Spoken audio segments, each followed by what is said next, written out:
Japanese have rites and ceremonies so different from those of all other nations. The things they do are beyond imagining, and it may be truly said that Japan is a world the reverse of Europe.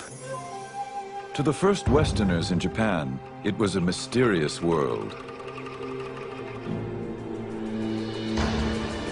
It was the fabled Isle of Zipangu that Marco Polo had only heard about.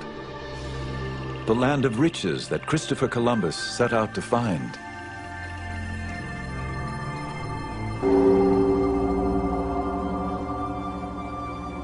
When the Portuguese arrived in Japan in 1543, they encountered a country embroiled in civil war.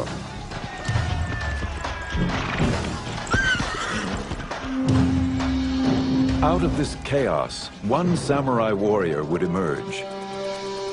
He would create a regime so strong it endured for over 250 years.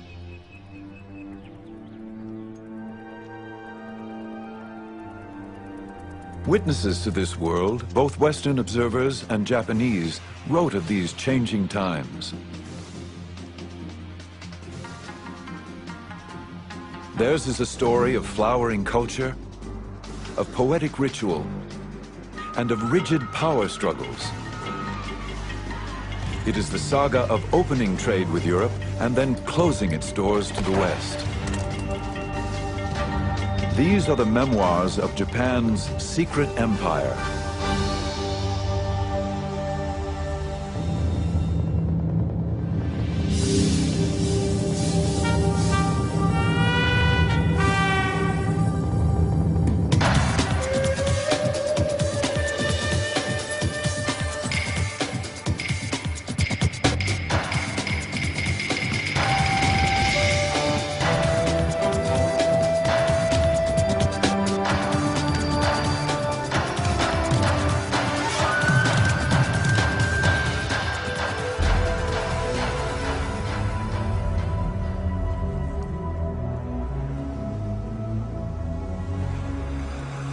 On the 25th day of the 8th month of the year of the water and the hair, there appeared off our western shore a big ship. No one knew whence it had come. As a Buddhist monk later recounted, samurai guards were quickly dispatched to warn their master. There were strangers on board these ships, unlike anyone the Japanese had ever seen. The local warlord, called a daimyo, summoned these strangers, the first Europeans to ever set foot on Japanese shores. It was the year 1543.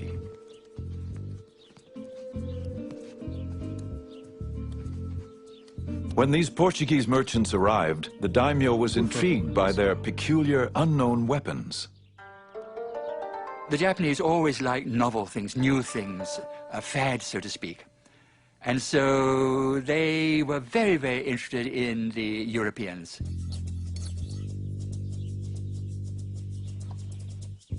After he watched the Portuguese shoot down a duck, the daimyo purchased 2 guns and put his swordsmith to work making copies. Then he asked for shooting lessons.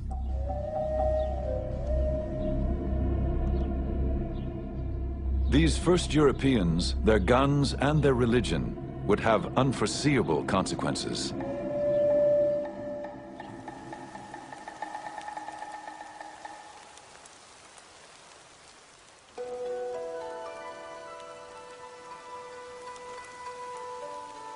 In this same year, a boy was born to a daimyo family.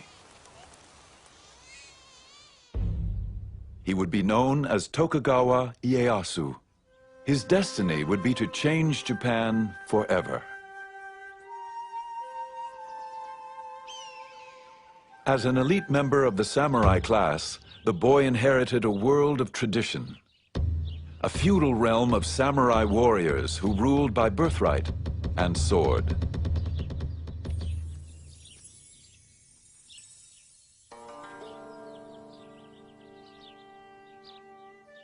The son of a daimyo lord, Ieyasu would soon have to give up children's games for the politics of war.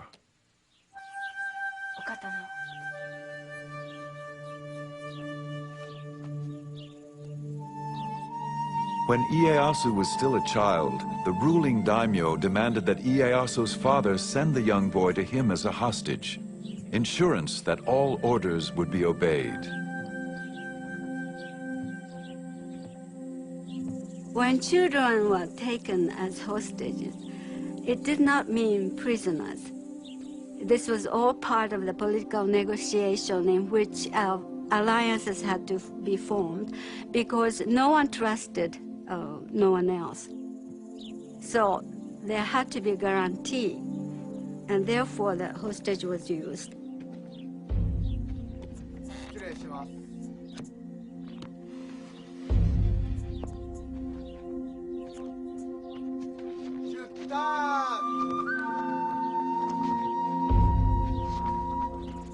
As a hostage, the young samurai boy traveled in the style befitting his daimyo rank.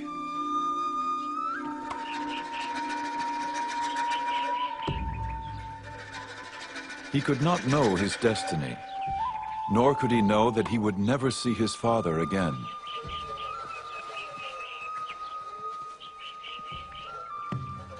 He would grow up a hostage, his life captive to the turmoil of civil war.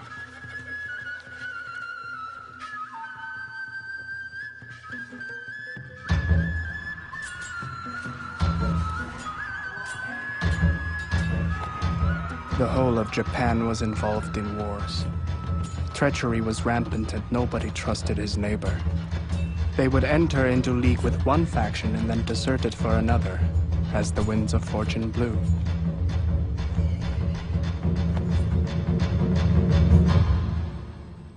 João Rodrigues, an eyewitness to these perilous times, was one of the first Portuguese to arrive in Japan. He came as a cabin boy of 15 and would soon become a Jesuit missionary.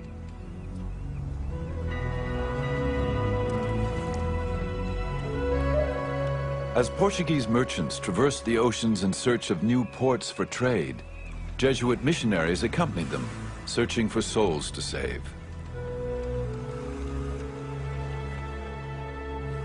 The Jesuits were young and dedicated, braving the hardships of the dangerous 2-year voyage to reach Japan, a country which they considered ripe for conversion.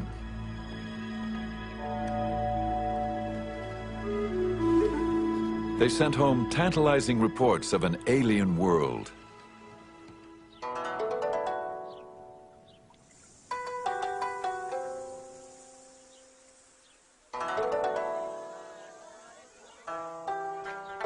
Everything is so different and opposite that they are like us in practically nothing. Now, all this would not be surprising if they were like so many barbarians. But what astonishes me is that they behave as very prudent and cultured people in all these matters. This is something which I would not dare to affirm if I had not had so much experience among them. The missionaries thought that the Japanese were such a remarkable race. Their culture was so developed that it was worthwhile writing back to Europe about the culture which they found, the language the Japanese spoke, and a very complex political system without any influence from Christianity, without any influence from Europe. And so I think this is a thing which one should bear in mind, that this was the first time Europeans dealt with Asians on equal terms and not as conquerors and conquered people. Their way of writing is very different from ours because they write from the top of the page down to the bottom. I asked a Japanese why they did not write in our way, and he asked me why we did not write in their way. He explained that as a head of a man is at the top and his feet are at the bottom, so too a man should write from top to bottom. During his more than 30 years in Japan, João Rodrigues became so fluent in Japanese, he became known as the interpreter. His work allowed him to observe all levels of society, from the highest daimyo warlords to the lowest Japanese farmer. Every class of person, noble or humble, uses a fan throughout the whole kingdom. People who have business matters and other things which they wish to remember, write them down on their fans. They are always carrying these fans about in their hands, opening them, shutting them, and looking at them. Nobody would go out into the street without one.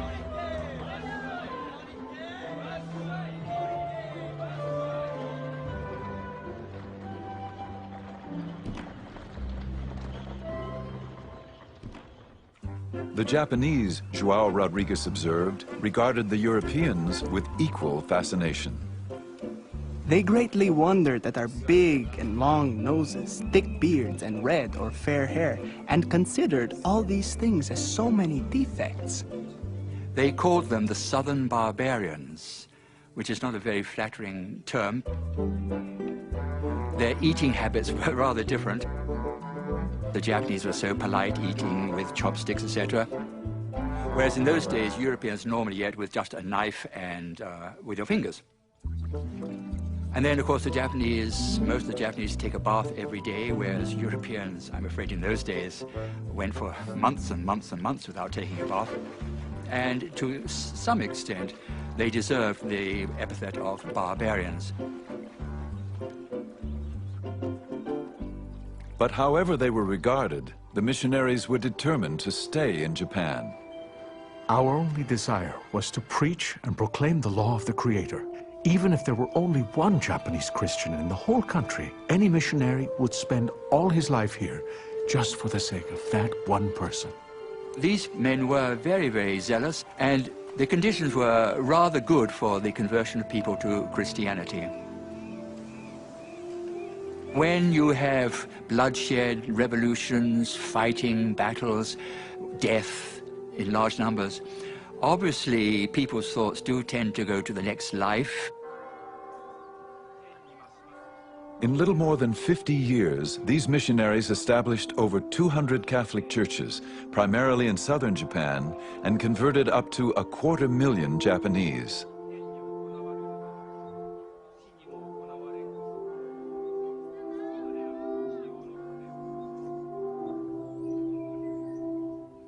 When a Japanese lord or Japanese daimyo changed his religion, he would bring pressure on his people because he had absolute power of life and death on the people below him. And so you got in a relatively short period of time, large-scale conversions. But there was another factor, that some of the daimyo, when they became Christian, they had certain considerations of commerce in the back of their mind, because where the missionaries went, the Portuguese merchants went. And the Portuguese merchants offered very profitable trade vis-à-vis Japanese.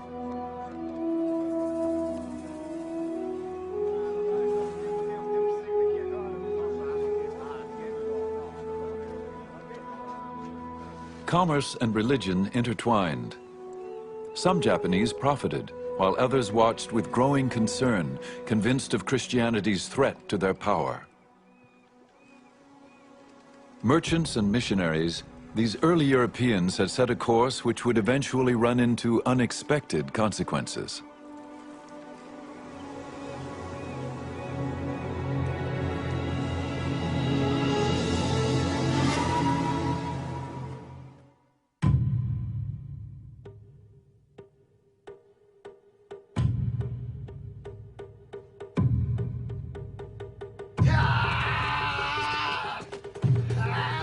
To endure the rigors of never-ending training, to remain clear-minded in the face of grave danger, to face death matter-of-factly, this is the art of Kendo, the way of the sword.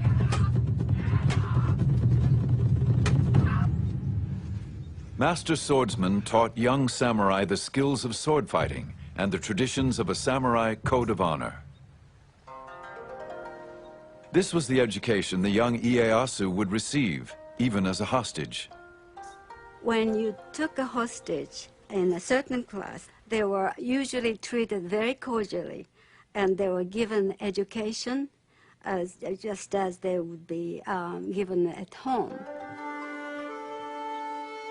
He probably had a very stoic, Spartan kind of education, taught military skills, martial arts, and Chinese classics, Japanese classics.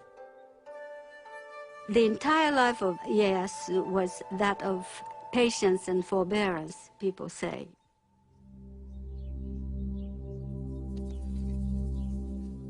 The young hostage, Tokugawa Ieyasu, would learn what it meant to be a samurai.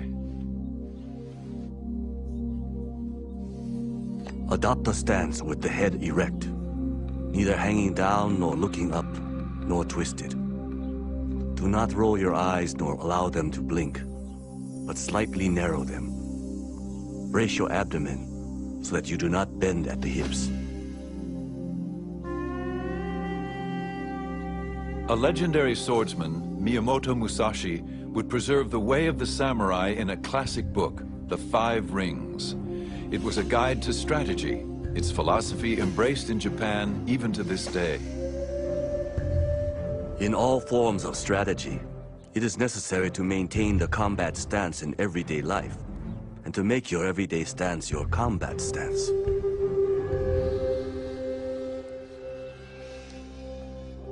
At age 15, Ieyasu entered manhood and earned the right to carry the two swords of the samurai.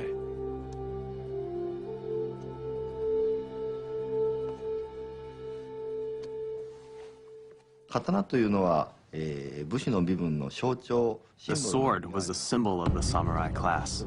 Only the samurai were authorized to carry two swords, a large one and a small one. The samurai, with these two swords, ruled over the farmer and the merchant. You're born into being a samurai, it's a responsibility. Amongst the responsibilities of being a samurai was always carrying one's sword to use to enact justice. If somebody were rude to you, it was your duty to kill them. But still, no samurai would walk around outside without a sword. And if they were caught without a sword, they could be punished for not upholding their duty. While the samurai class comprised less than 10% of the population, their presence loomed larger than life. Even the missionaries wrote as if the samurai were the whole of society. They carry a sword and dagger both inside and outside the house, and lay them at their pillows when they sleep. Never in my life have I met people who rely so much on their arms. They are very warlike, and are always involved in wars, and thus the ablest man becomes their greatest lord. It was not only the men who swore to uphold this ideal. Samurai women were also trained to protect their family.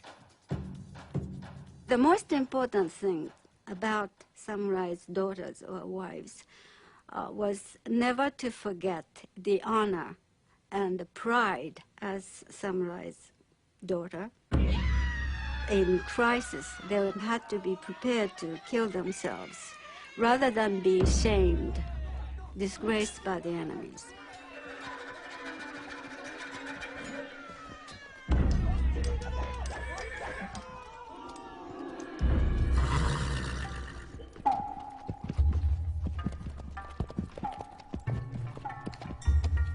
The samurai defended his home and family, but his true glory came on the battlefield, defending his lord against enemies.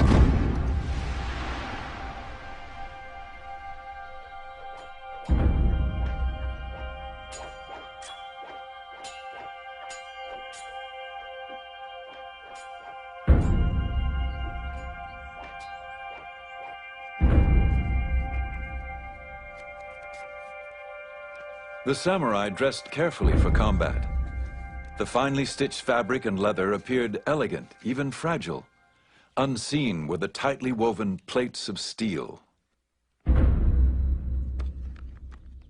Much like his protective armor, a warrior's refined appearance concealed his impenetrable inner core. This ethic, preserved in writings of the samurai, would prepare the warrior to meet life and death with honor.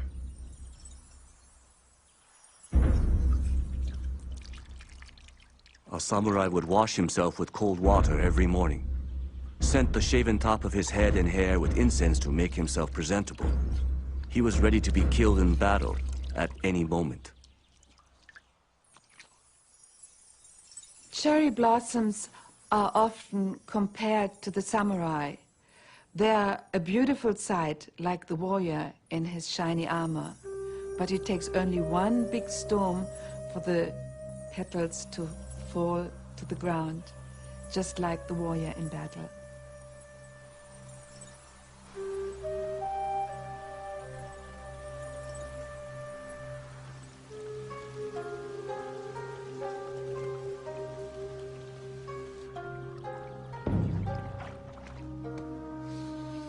For samurai, as important as knowing how to kill was knowing how and when to die.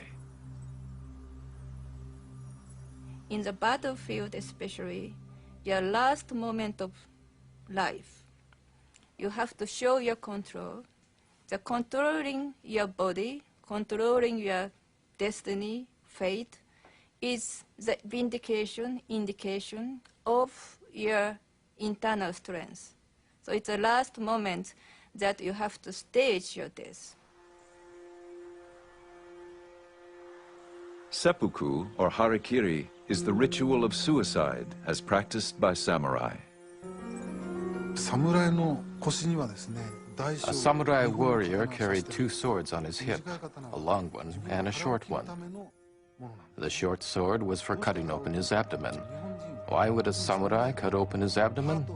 Well, Japanese, especially samurai, believe that the heart was in the belly. They believe that whether their heart was pure or impure would be revealed when they disemboweled themselves.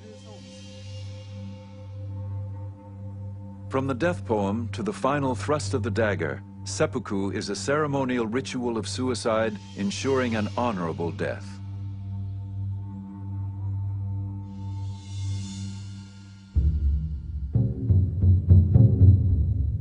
João Rodrigues wrote of a man who committed the ritual of seppuku. The samurai, dressed in the customary white kimono, solemnly and with great dignity, mounted a raised platform.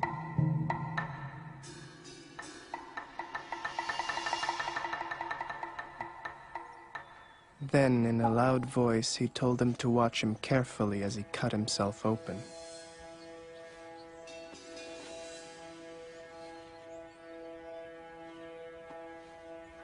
He seated himself and wrote his will slowly and calmly, asking his lord to look after his son and family, for he was going to die on account of his honor.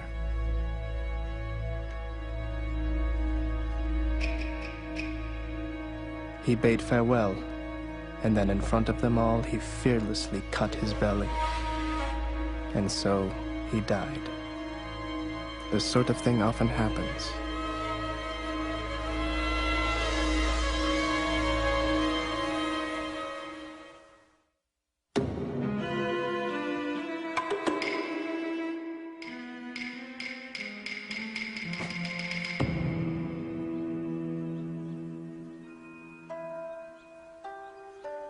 There is timing in everything.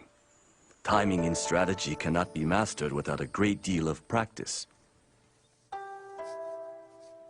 There is timing in the whole life of the warrior, in his thriving and declining, in his harmony and accord. These are the enduring principles which guided the life of the samurai warrior. For Tokugawa Ieyasu, patient strategizing would become his most powerful weapon. He was now of age, 18 years old and married with 2 children, but he was still a hostage of the ruling daimyo warlord.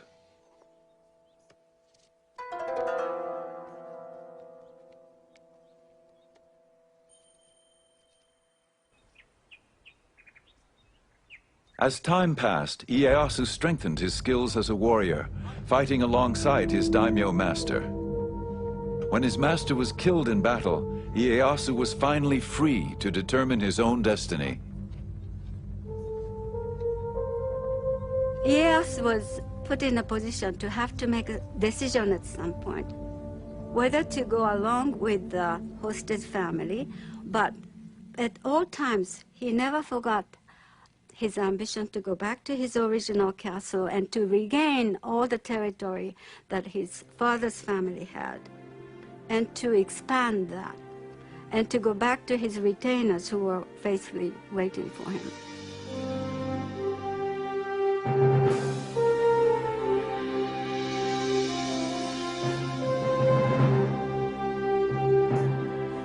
Ieyasu reclaimed his title as an independent lord, a daimyo.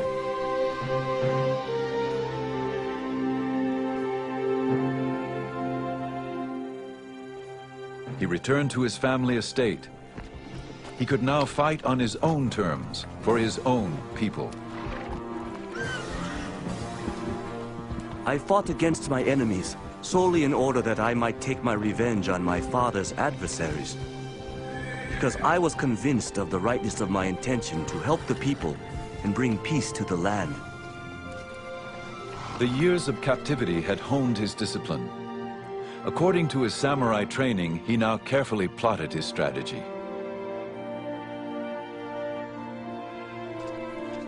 In a crucial move, Ieyasu allied himself with the man who killed his daimyo master, Oda Nobunaga.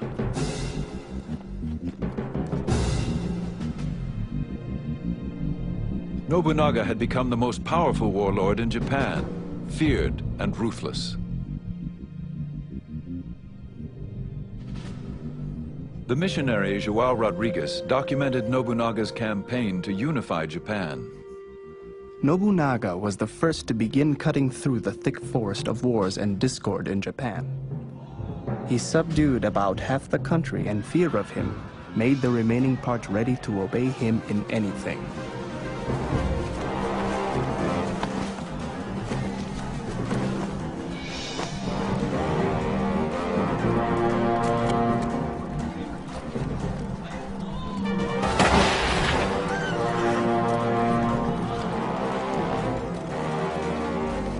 In the Battle of Nagashino, Nobunaga armed 3,000 of his foot soldiers, 3 ranks deep.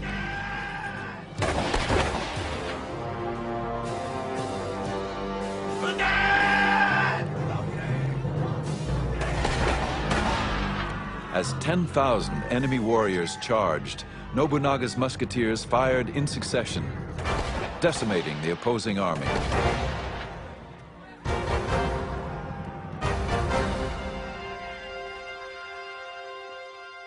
Nobunaga's innovations in the use of firearms completely changes the face of samurai warfare. The old idea was where you would have 2 samurai meet on the field of battle. They would shout out their names and their lineages, where they were from. Sometimes one would ride out in front of all these troops and challenge someone to come and defeat him. So it was very manly. It was imbued with the ideal of valor.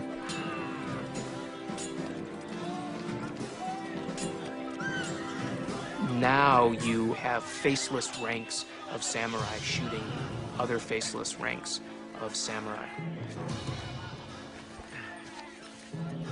Nobunaga continued to amass power until one night treachery within his inner circle caught him off guard.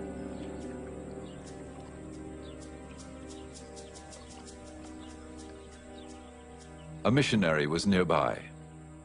Some Christians came just as I was vesting to say an early mass and told me to wait because there was a commotion in front of the palace. We'd once begun to hear musket shots and see flames. We learned that it had not been a brawl, but that one of his generals had turned traitor. Some say he cut his belly, while others believe that he set fire to the palace and perished in the flames. What we do know, however, is that of this man, who made everyone tremble not only at the sound of his voice, but at the mention of his name, there did not remain even a small hair which was not reduced to dust and ashes. As the flames burned, Nobunaga's loyal general, Toyotomi Hideyoshi, seized the moment. Hideyoshi immediately springs into action, murdering the murderer of his own lord, which then gives him the right, in essence, to claim leadership of Nobunaga's vast coalition of armies.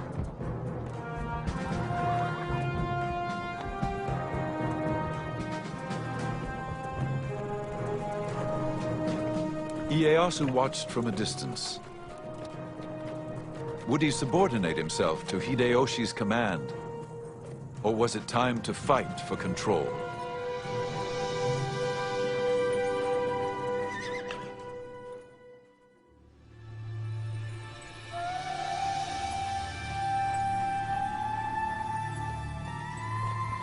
Nobunaga, Hideyoshi, and Tokugawa Ieyasu. These were the men who would bring an end to the brutal civil wars. They would go down in history as the unifiers. There's a story in Japanese that explains the character of the three unifiers. And Nobunaga, Hideyoshi, and Ieyasu are watching a cuckoo bird waiting for it to sing, but the bird doesn't sing. And Nobunaga says, "Little bird, if you don't sing, I will kill you." And Hideyoshi says, "Little bird, if you don't sing, I'll make you sing." And Ieyasu says, "Little bird, if you don't sing, I'll wait for you to sing." And Ieyasu is a patient strategist who will wait for things to go his way, and then he'll act. After Nobunaga's death, Ieyasu and Hideyoshi faced off in a measured game of strategy, each in his own way trying to outsmart the other. 武人としてのリーダーとすれば、まず自ら先頭に立って。 As a military leader, Ieyasu was a courageous man who never hesitated in battle.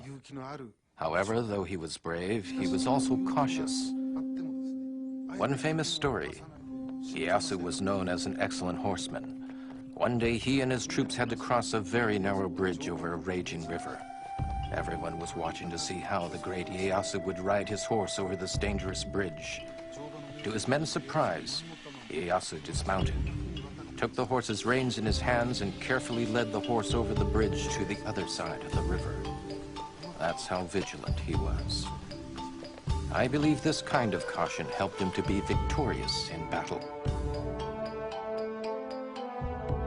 While Ieyasu practiced restraint and careful strategizing, Hideyoshi acted quickly and decisively. Hideyoshi was from peasant stock. The son of a lowly foot soldier, he worked his way up through the ranks. Hideyoshi became known as a brilliant general, and he held the same grand vision of himself. When my mother conceived me, she was given a miraculous omen. On the very night that I was born, the room was suddenly aglow with sunlight, thus changing night to day. Finally, they divined, the child whose birth was attended by these miracles was destined to become a man of unusual attainments. This prediction is fulfilled in me. Shortly after Hideyoshi took control, Ieyasu challenged him. But Ieyasu soon realized there was more to be gained as Hideyoshi's ally than as his enemy.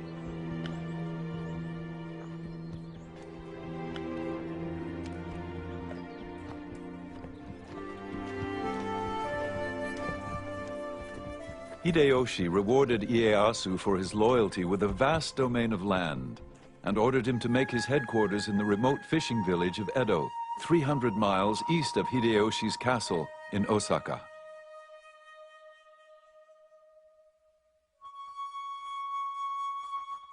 Some might have thought the gift an insult. But in Edo, the village that would later become Tokyo, Ieyasu busied his troops building a massive 5-story castle fortification.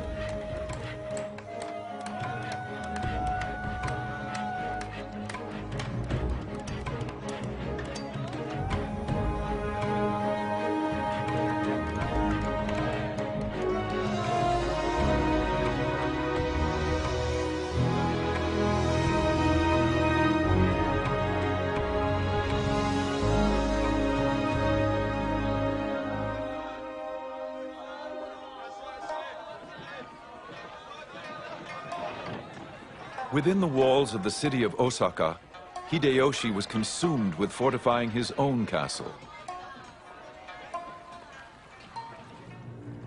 Reputed to be the most impregnable fortress of its time, it was also one of the most ostentatious. Osaka Castle had a strategic location close to the Emperor's palace in nearby Kyoto. For centuries, the emperor had remained a ruler in name only, ignored by those who truly held power. He whiled away his days with court gossip, calligraphy, and poetry. By Ieyasu's time, the court is still powerless, but it is only the court which can appoint the shogun. So in the ultimate symbolic sense, the court is still the arbiter of final resort. That's why all the warlords are aiming for Kyoto. You have to get the emperor to recognize that you're the most powerful of all of the combatants on the field of battle.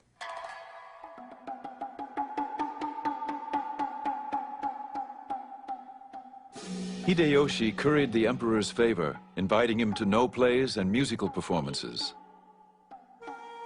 But the emperor would not grant this warrior of peasant stock the title of shogun.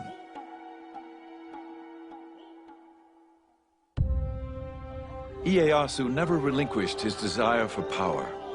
He offered the emperor more than invitations. He arranged the marriage of one of his granddaughters to the emperor's son. All of the lords in Japan used family to cement political alliances. You would marry off daughters or marry off sons. What Ieyasu did in particular was have an abundance of sons that he could use. He could set them up to support his nascent government. He could set them up as independent military lords that he could then call upon for help.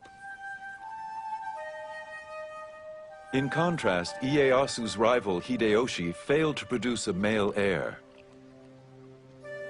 Finally, he adopted a nephew and groomed him as his successor.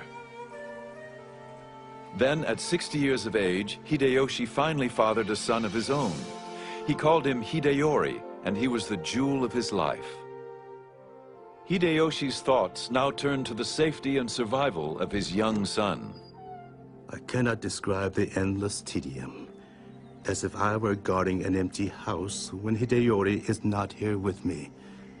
I say again, strictly order that all be vigilant against fire. Each night have someone make the rounds of the rooms 2 or 3 times. As Hideyoshi obsessed over his own son, his adopted son, now an adult, was in peril.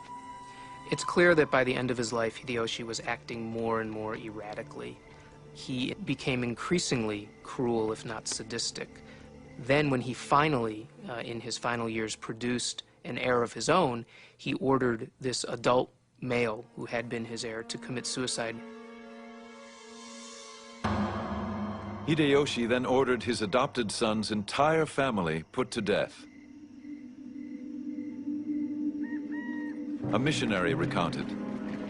They were drawn along the streets in the carts to the open view of the world. 31 ladies and gentlewomen, with the 2 sons and 1 daughter of his adopted son, the oldest of whom was not more than 5 years old. All their bodies were thrown into a pit, over which was built a little chapel with a tomb in it, with this inscription: "The tomb of the traitors."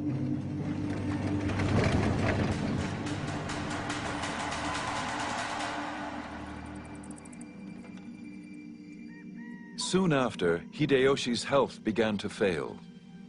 He wrote his death poem. Ah, as the dew I fall, as the dew I vanish.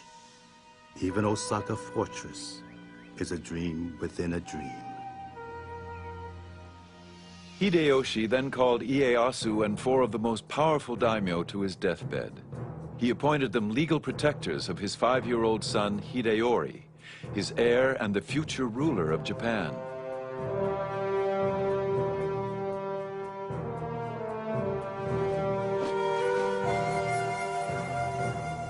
Ieyasu pledged to protect the boy with his own life, a pledge that would become very difficult to keep.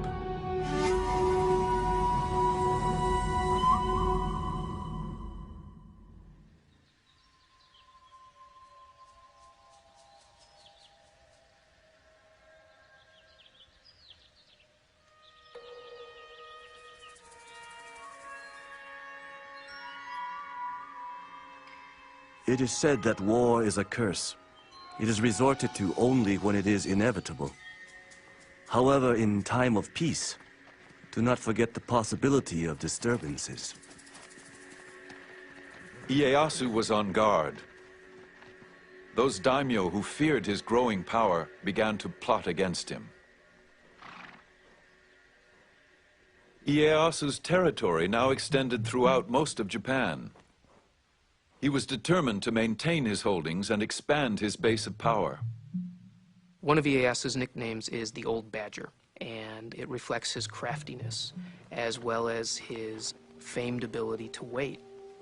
And he waits until after Hideyoshi is dead, until he has a clear preponderance of power, and then makes his move to become the dominant military leader in Japan. Ieyasu mobilized his troops. He sent one division to Ogaki Castle, where his enemies were gathering.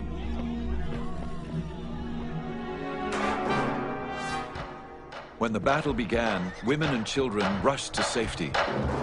Ieyasu sent a large force to lay siege to the castle, and they fought day and night. One of the young girls at the castle later told her family of the terrifying experience. Mothers, concubines, and daughters all stayed in the tower and cast bullets.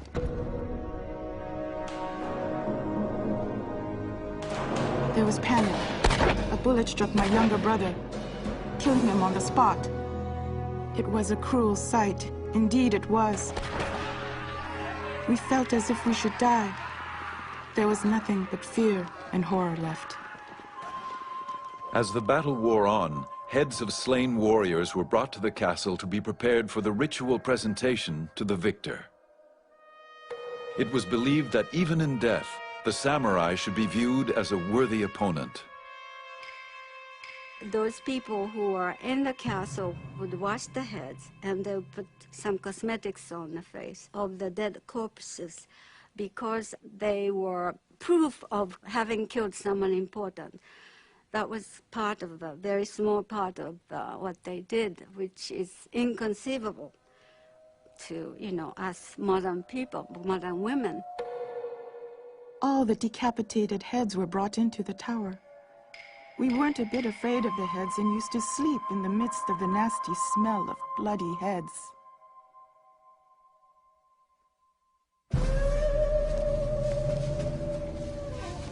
Victorious at Ogaki Castle, Ieyasu's troops now pursued the rebellious daimyo and their armies.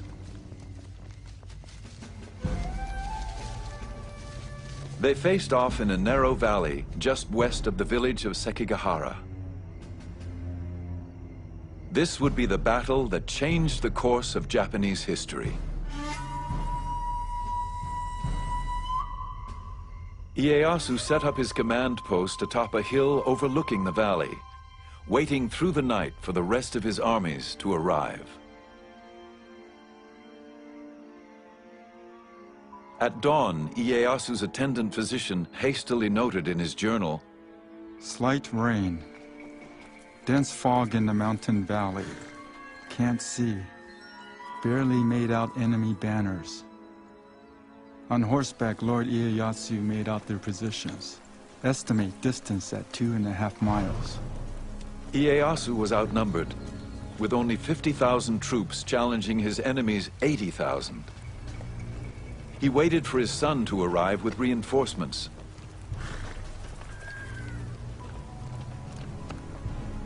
But at 8 in the morning, the fog suddenly lifted, and the two opposing armies found themselves within striking distance. Ieyasu could wait no more. Rallying his troops, it was said he sent them forward with his famous battle cry. There are only two ways to come back from the battlefield.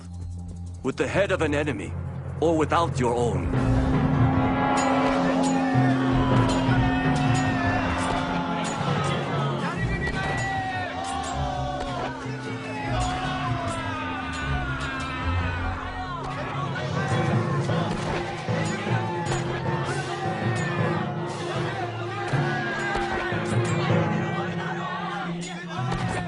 Ieyasu watched as his troops faced what seemed insurmountable odds.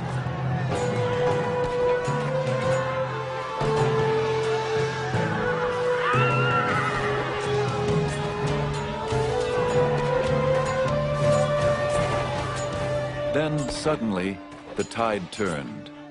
Several enemy daimyo and their armies, convinced of Ieyasu's ultimate victory, defected and joined Ieyasu's forces.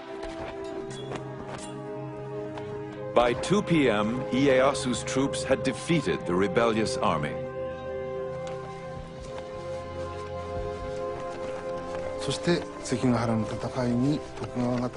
Tokugawa's victory at Sekigahara brought an end to the warring states and signaled the beginning of a new era. That's the significance of the Battle of Sekigahara. In recognition of Ieyasu's power, the emperor awarded him the title of Shogun, the barbarian-subduing generalissimo. Tokugawa Ieyasu now had the authority to rule Japan in all military matters.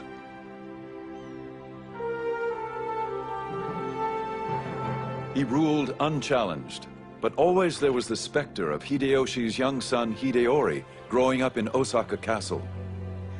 Ieyasu had sworn with his life to protect the boy who could someday lay claim to all Ieyasu had won.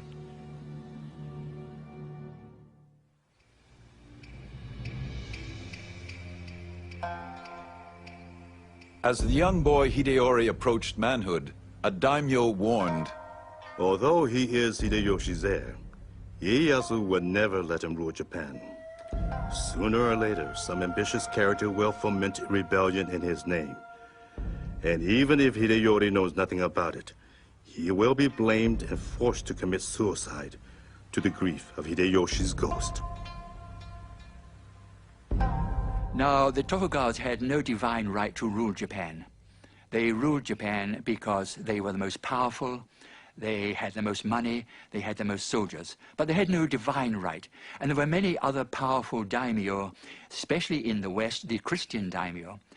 And so, if there were any philosophy, any political movement that would bring these daimyo together as a coalition against the Tokugawa family, that was very dangerous. Tokugawa Ieyasu tolerated no dissent. He expelled many of the foreign missionaries, including João Rodrigues. Ieyasu wanted to clear the board of all these foreign influences which were just muddying the waters, making life more complicated. He even ordered all Christian activity among the Japanese halted. But still he faced the only true threat to his power, the young Hideyori. By the time he reaches adulthood, Hideyori can no longer be ignored by Ieyasu. He's a threat simply because he exists. He is the legitimate heir of Hideyoshi. Ieyasu is supposed to be supporting him until he becomes an adult, and he poses an intrinsic threat to the legitimacy of the Tokugawa shogunate. Ieyasu came to but one conclusion. He could no longer honor his pledge to a dead ally to protect his son. Ieyasu decided to go into battle once more. It was obviously going to be another showdown. And the many samurai, in their thousands, and these were hard-bitten warriors, they still owed loyalty to Hideyoshi's family. And of course they owed just as much loyalty to his son. So they gathered in Osaka Castle, and Osaka Castle was a very strong castle. It was considered impregnable.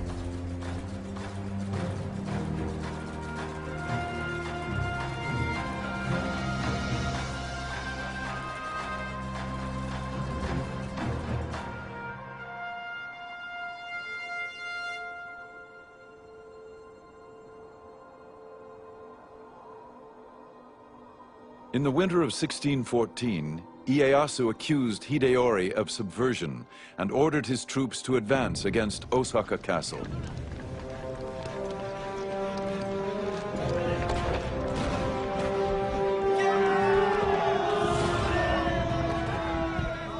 Hideyori's supporters, nearly 100,000, held strong.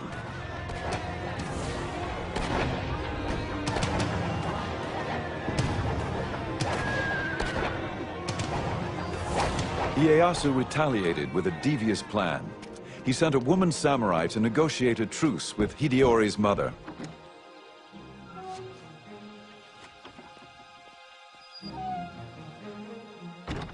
Ieyasu offered a safe haven for Hideyori's garrison if in return he agreed not to mount further rebellion against Ieyasu's rule. To prove his intentions, Ieyasu signed the pledge in blood. Hideyori's mother convinced her son to accept the offer. Ieyasu's ploy had worked. As soon as the fighting stopped, Ieyasu began to fill in the moats of Osaka Castle, the deep moats. And the people in the Osaka Castle protested a lot. That was not in the agreement. But that didn't matter. They filled in the moats. And once the moats were filled in, then Ieyasu's troops could storm into the castle. And there was a dreadful slaughter.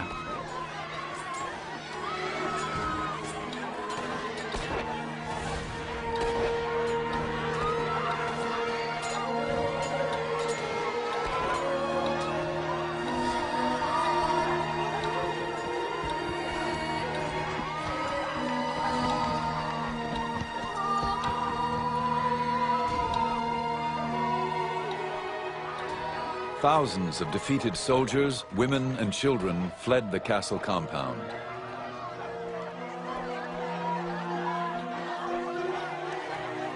A European merchant recorded the event in his journal. We had news today that Ieyasu hath taken the fortress of Osaka and overthrown the forces of Hideyori. They say the taking of this fortress hath cost about 100,000 lives, and that no dead man of account is found with his head on, but all cut off. Ieyasu's army set the castle on fire.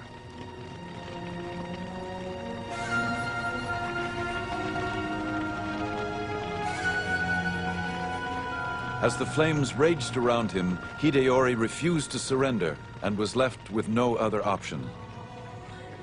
He committed seppuku.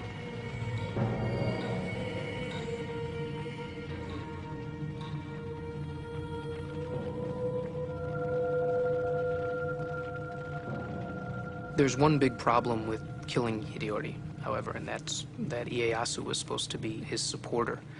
I mean, it's a very realistic, cold-blooded strategy, but he wanted to establish a dynasty that would last through the ages. There is reason to believe that Ieyasu genuinely regretted having to kill the son of his former lord. Ieyasu is said to have paid penance by writing the name of the Buddha 10,000 times on scrolls of parchment.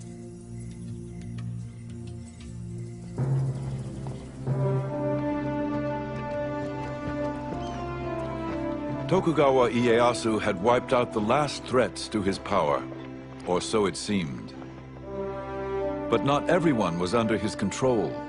There were the Western traders who he valued but mistrusted, and the Christians who he considered a threat. Tokugawa Ieyasu had won the wars. His struggle to control the future of Japan had just begun.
In the early 17th century, the ruler of Japan, the shogun, was told this story. One day, the king of the Portuguese said to his council, "Far to the east lies a country called Japan, and it abounds in gold and silver. Why should not that land be added to my domains? The best way to make ourselves masters of the land is by means of our religion, and then send in the army." The shogun, Tokugawa Ieyasu, and his legions of samurai warriors were undaunted by stories of foreign invaders. He was a strong leader and had brought peace to the war-torn nation.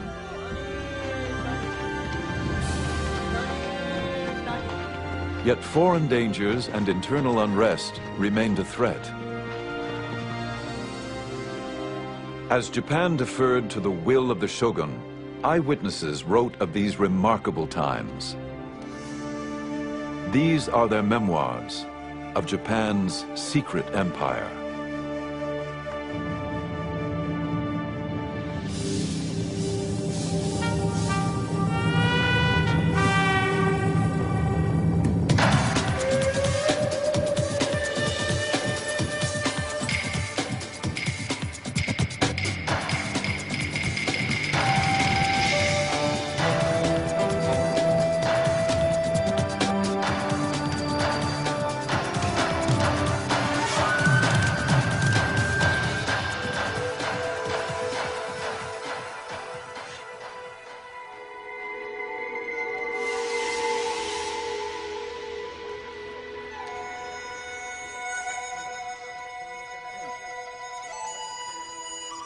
After we'd been in Japan 5 or 6 days, came a Portugal Jesuit who reported that we were pirates.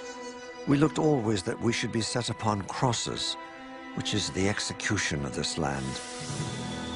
I looked every day to die. Rescued from the sea and imprisoned, William Adams, the first Englishman in Japan, had good reason for concern. It was the year 1600, and Portuguese Catholics had long held a monopoly on trade in Japan. At the time William Adams arrived, there had been religious wars in Europe, and the Catholic missionaries were not at all happy when they heard that an Englishman and an English Protestant had been washed up in Japan.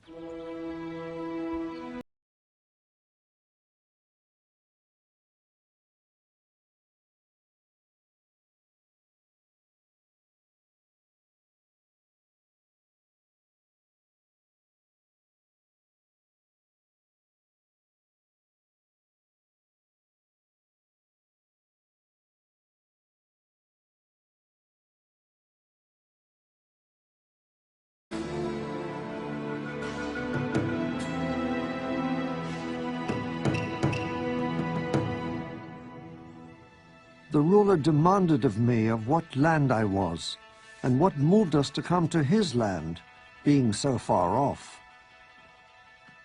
I showed him the name of our country, and that our land desired friendship. It appeared that Ieyasu was interested in more than friendship. He asked whether our country has wars. I answered him, yea, with the Spaniards and Portugals. He asked me diverse questions of my religion and what way we came to the country. From one thing to another, I abode with him.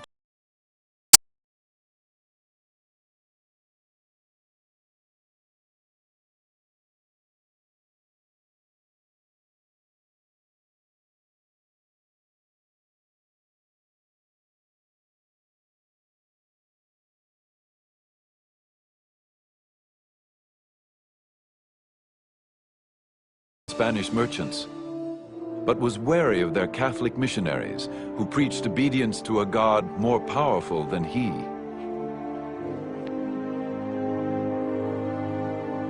To avoid those he considered a threat to his own authority, Ieyasu wanted his own fleet of trading ships. Adams had the skills he needed.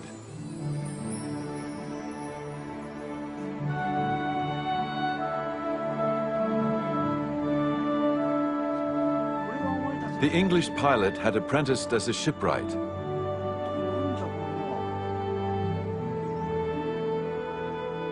Ieyasu asked him to build 2 ships capable of navigating the open seas. I answered that I was no carpenter and had no knowledge thereof. Well, do your endeavor, saith he. If it be not good, it is no matter. You can't deny that William Adams did have a certain amount of influence when he was told to build these 2 ships. They were the first foreign ships, first European ships to be built in Japan.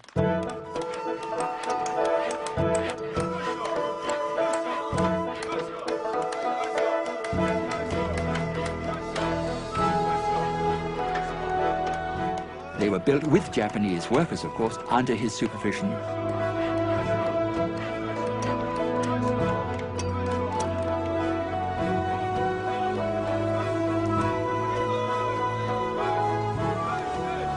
And then afterwards they sailed to Mexico, and they sailed back quite safely.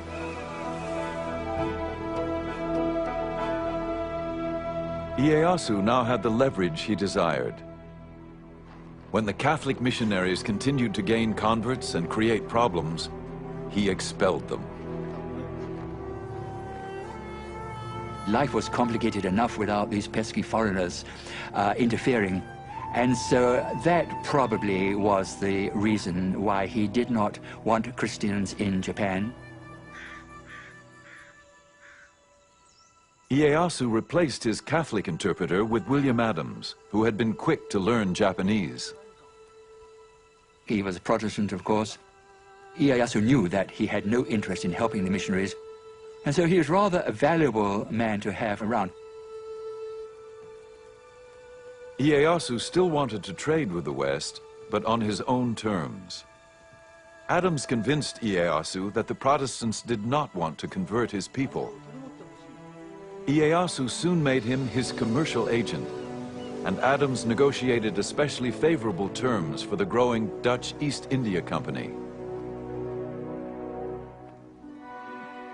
The Hollanders be now settled, and I have got them trading privileges as the Spaniards and Portugals could never get in their 50 years in Japan.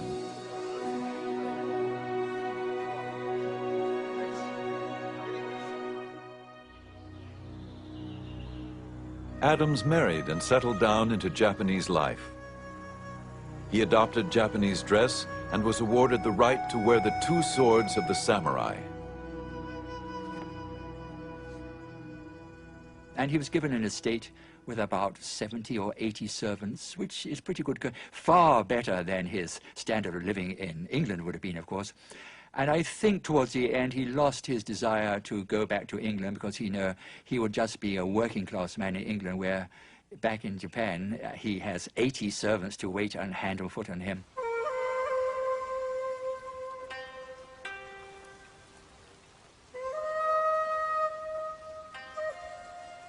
It was possible that Adams visited Ieyasu at his tea house for intimate conversation away from the politics of the court. The tea ceremony was much admired by a Western observer. The guests open the gate, walk along the path through the wood up to the tea house, quietly contemplating everything they see. They remove their fans and daggers and deposit them in a kind of cupboard placed there outside for that purpose. If Adams and Ieyasu had private political discussions, the tea house was also a retreat where they could replenish their souls.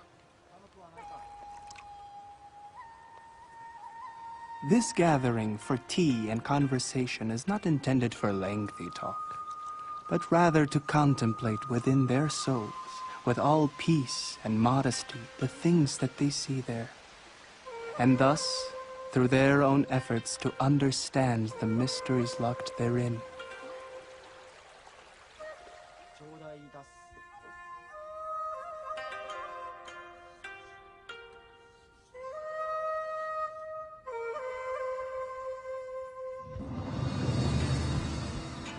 For Ieyasu, unsettling foreign influences could jeopardize the peace he worked so hard to forge. But the biggest challenge would be to maintain control of the 260 fiercely independent warlords and their formidable samurai armies.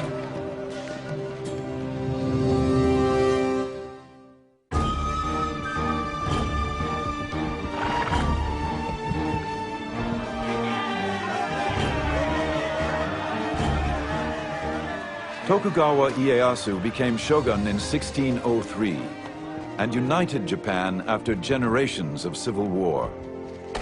All of the great lords had been fighting for a century. They were tired of fighting. They wanted to secure their own positions.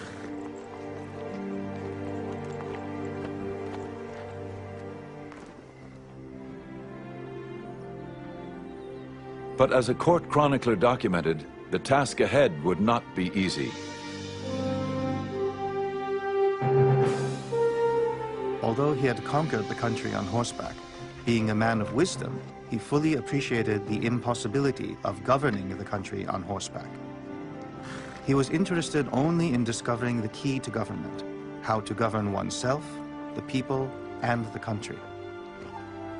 What made Ieyasu superior as a leader was that he surrounded himself with capable people who believed in him.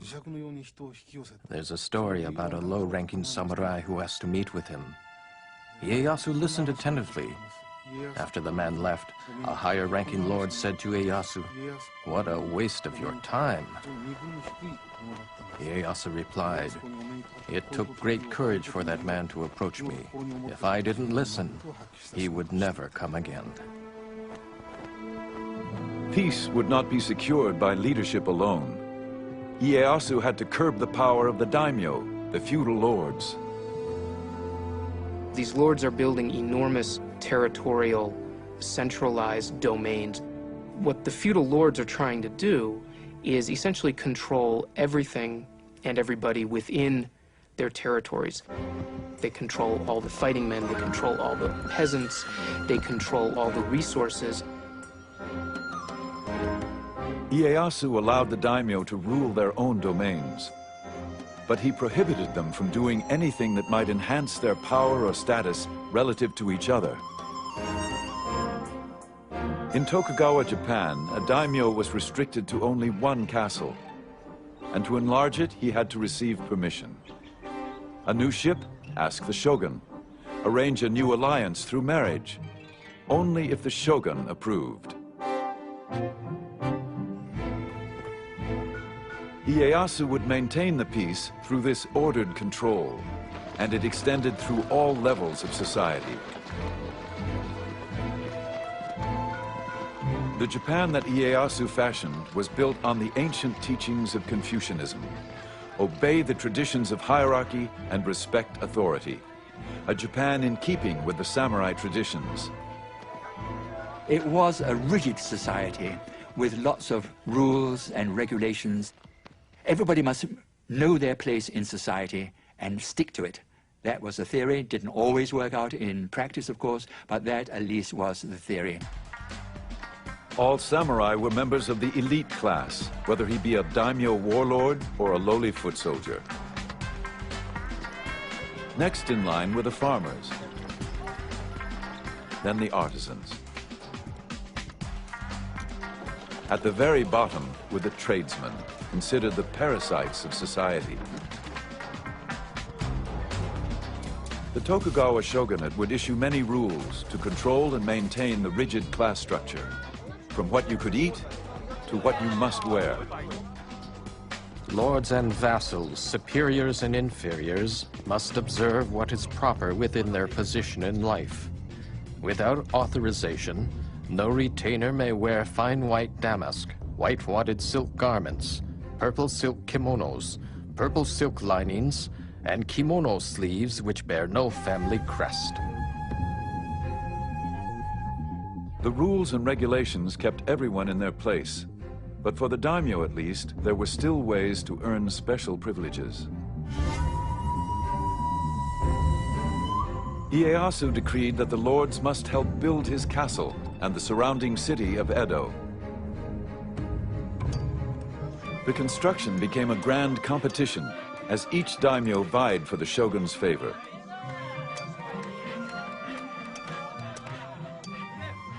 Soon they transformed the small castle and backwater village of Edo into a magnificent domain.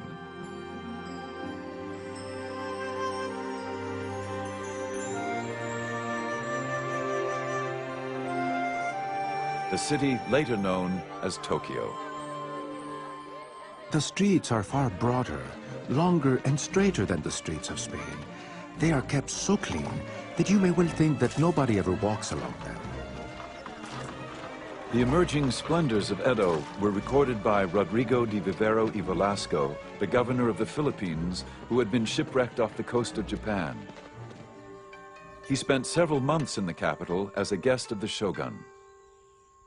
What makes this man interesting is that he wrote a report about Japan after he left Japan. And he was a very discerning man.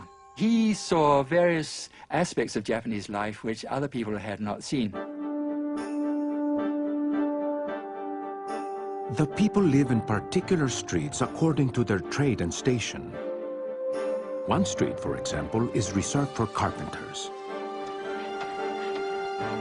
In other streets, there are cobblers, blacksmiths, tailors, and traders.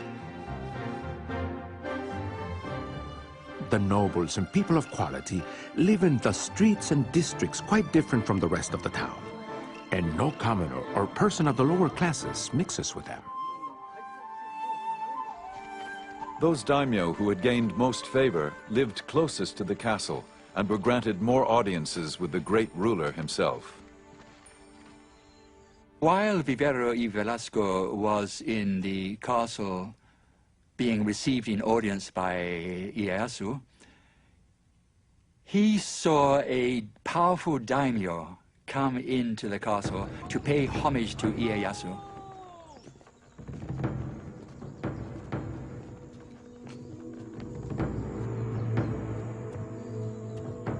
There entered one of the greatest nobles of Japan, whose rank was evident from the gifts he brought. Bars of silver and gold, silk robes.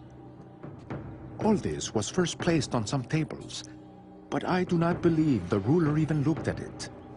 100 paces from the throne, the daimyo prostrated himself, bowing his head so low that it looked as if he wanted to kiss the ground. Nobody said a word to him, nor did he raise his eyes towards the ruler. And then finally somebody clapped, end of audience. Not a word had been said, end of audience, and he goes out backwards on his knees. And Rodrigo Velasco was very much impressed by what he had seen, because he realized the power Ieyasu had. Here was a powerful daimyo who had power of life and death in his own region, but when he comes to pay tribute to the shogun, what a lowly position he adopts. The great ruler had realized his vision. All of Japan was under his control. At 72, he was still remarkably vigorous. Then, on one of his regular hawking expeditions, he fell seriously ill.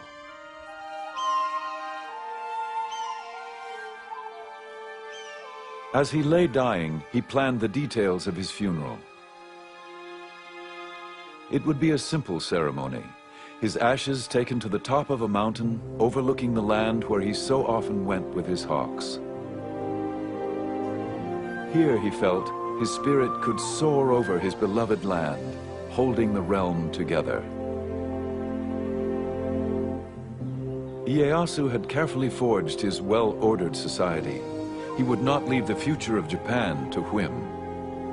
He called his family to his side. He told his children and grandchildren who were gathered around, "Because you are my descendants, you will become shogun. As shogun, it is important that you rule the country for the benefit of the people, or you will be punished by heaven. As shogun, you must govern for the good of the country. This world does not belong to the Tokugawas, and cannot be ruled just to satisfy your whims.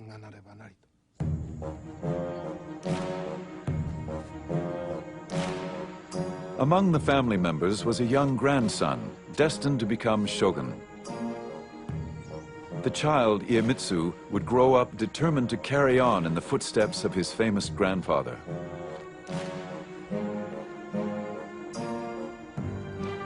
Iemitsu, the third shogun, would keep Japan under Tokugawa rule, using any means necessary.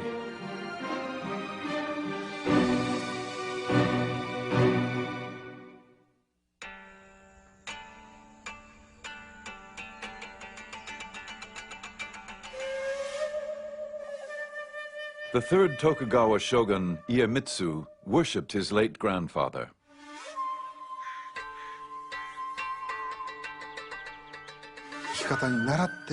He had numerous mystical experiences that whenever he got sick, Ieyasu would appear in his dream, and he would wake up feeling better the next morning. So his respect for Ieyasu transformed into worship.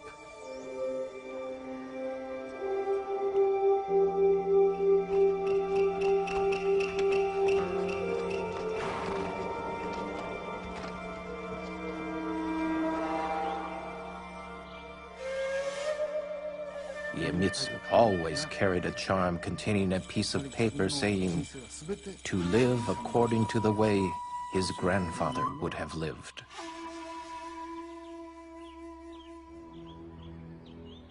But though Iemitsu tried to emulate his grandfather, his tactics were much more severe. It was reported after he became shogun, Iemitsu summoned the daimyo to his palace.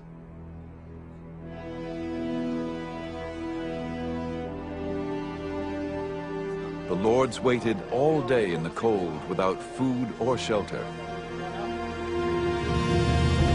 They began to fear for their lives.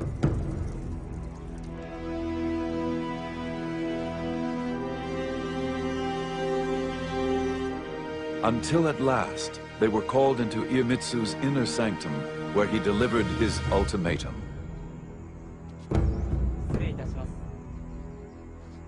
I have been in the position of a superior and a master from my birth.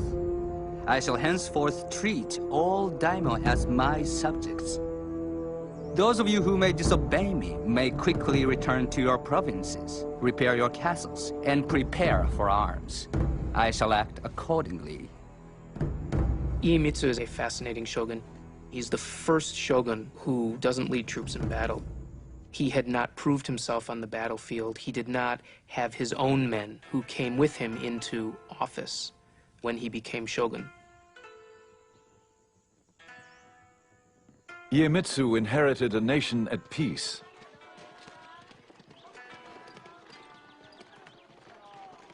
Yet he would rule with an iron hand.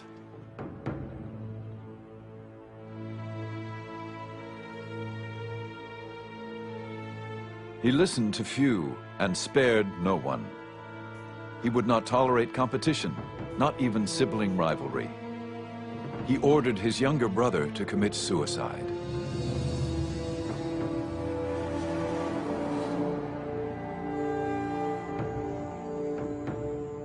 The Tokugawa shogunate under his rule acts much more capriciously towards lords that disobey their orders or flout any of the rules and regulations which bound them. A European merchant who once tutored Iemitsu observed the shogun's court. No one dares to attempt any opposition to the will of the shogun. Whatever injustice the shogun may commit, or into whatever extravagance of excesses he may plunge, they praise or approve of all. But ruling by fear alone could also breed revolt. Iemitsu had to keep the daimyo lords' allegiance, all 260 of them.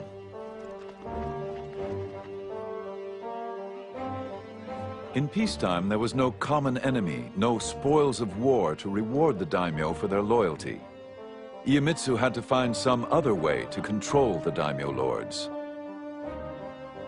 They were commanded to appear at Iemitsu's court in Edo.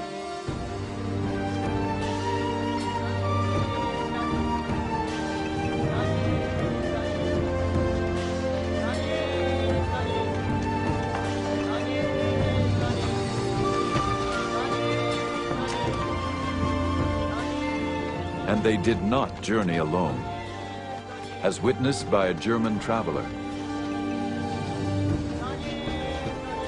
The bodyguards and bearers put on a swaggering gait when they pass.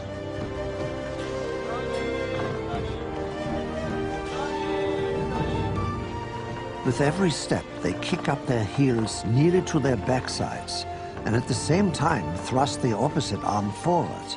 It looks as if they're swimming in the air.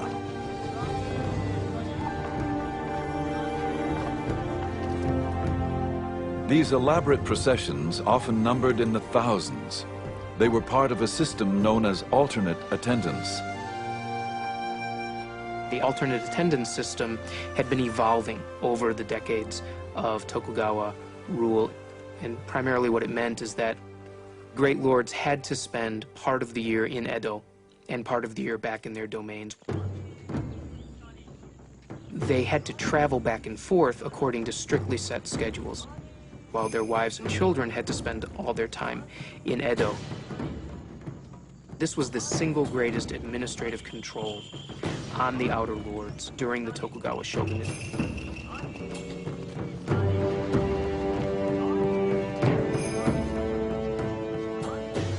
Alternate attendance had another advantage for the shogun. It kept the daimyo lords financially powerless.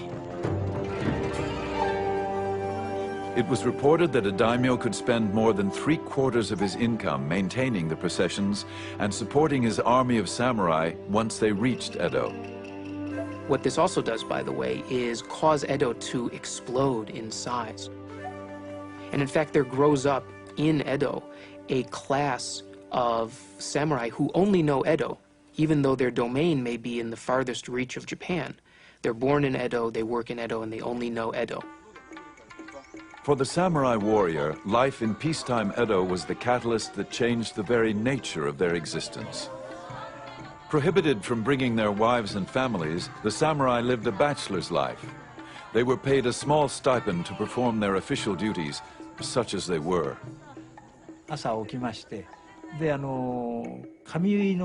They would get up in the morning and have their hair dressed by a fellow samurai. Then they would go to work on the grounds of the Lord's estate. This they would do once every 4 or 5 days. These samurai would work only in the morning and then go home for lunch. At around 2 o'clock in the afternoon, they would go out on the town.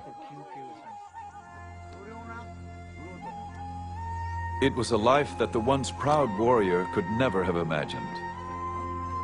Edo was becoming a city of samurai whose job description was rapidly changing from soldier to bureaucrat. The life of a samurai, they aren't allowed to work. They're given enough money to live on. And mostly what they do is they spend every day at the house of a friend drinking and talking and studying and doing tea and reading books of old war tales and imagining what it would have been like to live in the 1500s. Life in 17th century Japan did not include the hazards of war. Yet peace brought its own perils. Rules and regulations were strict, and the penalties could be severe for any who dared disobey.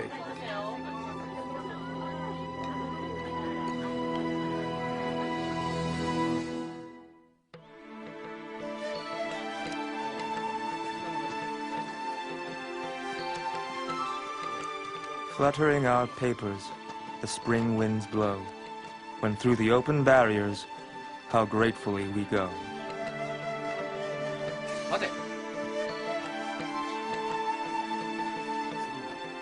Five government highways led to the shogun's capital of Edo, all with inspection barriers to enforce Iemitsu's laws.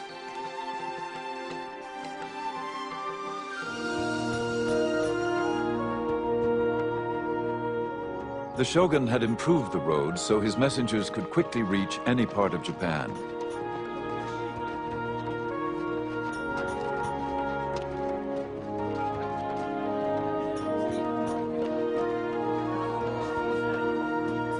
These roads also made it easier for the daimyo and their samurai warriors to travel to Edo.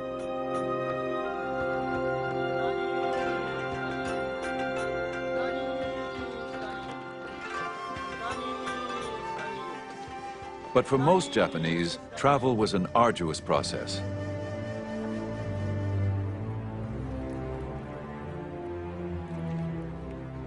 A multitude of rules and regulations monitored who came in and who went out of the city of Edo.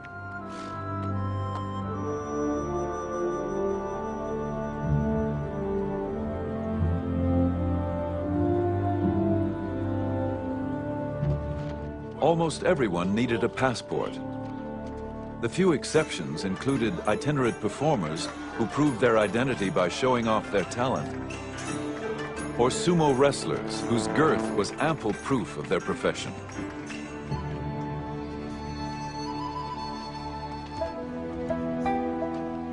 Farmers were routinely denied permission to travel from village to village. The government preferred to keep them working in the fields.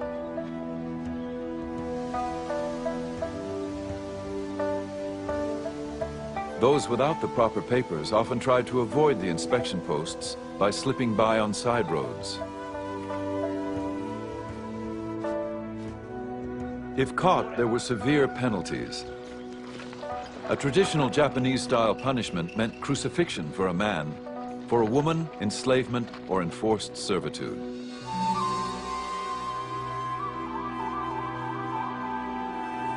With so many laws and restrictions, one never knew when the shogun's edicts might actually be enforced. Sort of like a theater of punishment to try to scare people into behaving. Some ruler might decide that morals are going to hell in a handbasket and suddenly grab one person and punish them severely.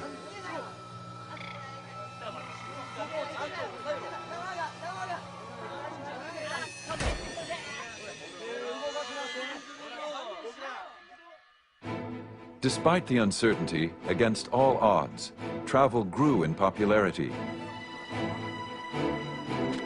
Now that the roads were safer, more and more Japanese began to journey from village to village.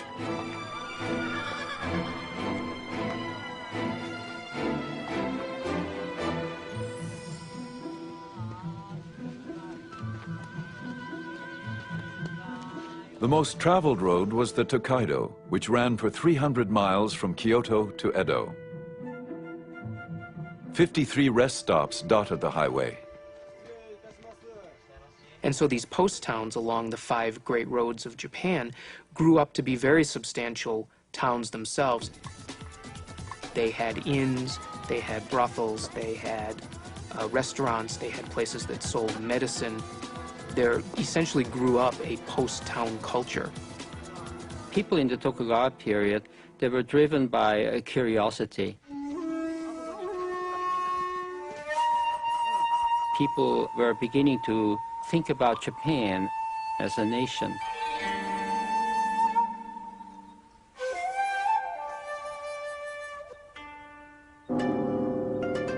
Travel diaries became bestsellers.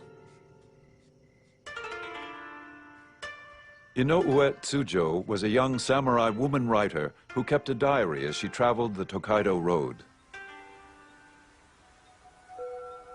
A mountain range rises above the clouds, and splashing water gashes over the rocks, making an ear-splitting noise. On the way up, we feel that we are being knocked down backwards, and on the way down, we feel that we are slipping all the way. Thus, we are often fearful.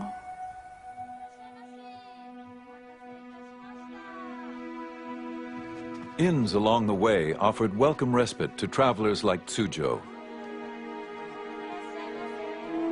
She was on her way to Edo to serve in the residence of a high-ranking samurai. Although Tsujo traveled on official business, accompanied by her brother, she still encountered disturbing difficulties. All travelers faced strict regulations, but women had an especially hard time. It was very difficult for women to travel in the 17th century. Firstly, because they had to get the permission of the household, who usually thought they would be better cleaning and cooking. And women's travel permits were much more elaborate. Many checkpoints wouldn't permit women to pass because women had to have a thorough inspection, they were body searched, and many checkpoints didn't have female officers to conduct that body search.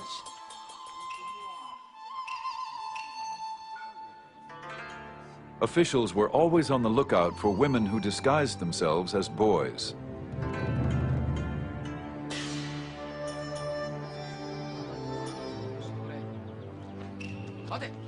When Tsujo arrived at the barrier station, she was ordered to appear before an older woman guard.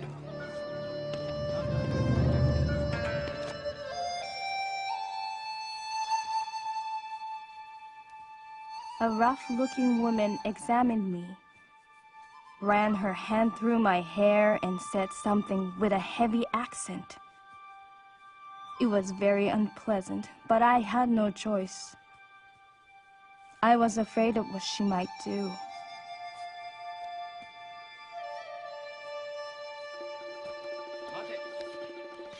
At another post, she experienced difficulties due to the wording of her permit. When I presented my official document at the barrier, they refused my passage. Because in the permit, I was only identified as a woman, rather than a young woman with long open sleeves.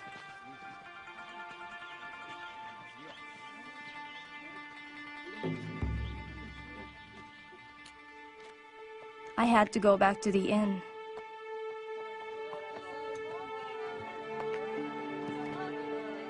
I was heartbroken. Tsujo worried if she would be allowed to continue her journey. It was a sleepless night as she wrote in her diary. My tears darkened the light of a candle. How restless I feel. Everything is depressing beyond description. In the dawn around 4 o'clock, I heard travelers gathering around and calling each other. A horse neighing and the sounds of stirrups. I feel envious. I have spent days and nights brooding over the obstacles facing women.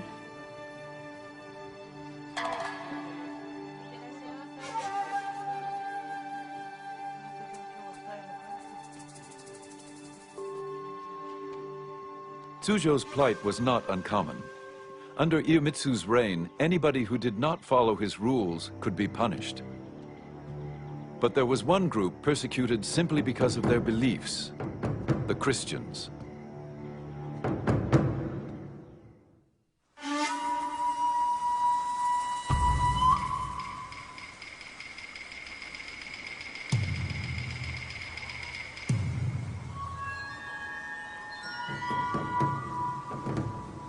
The shogun Iemitsu offered rewards for the arrest of any Japanese who preached or practiced the Christian faith.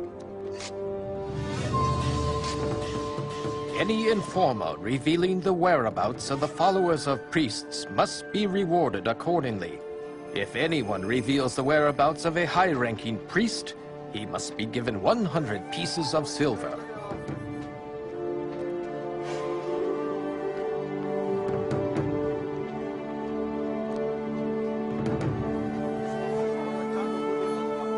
One has to bear in mind in this period of Japanese history that there was repression and that the Tokugawa authorities, the shogun, wanted to keep Japanese society as it was. And that did lead some people to believe that Christianity was subversive and was upsetting the social framework, the social pattern of Japan. By Iemitsu's time, all foreign missionaries had been deported. But the converts they left behind, the Japanese Christians, remained devout.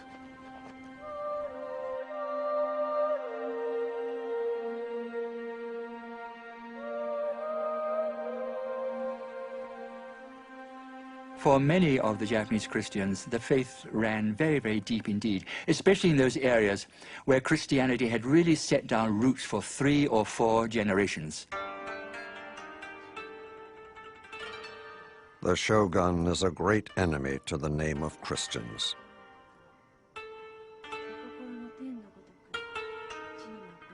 A European merchant observed the growing persecutions.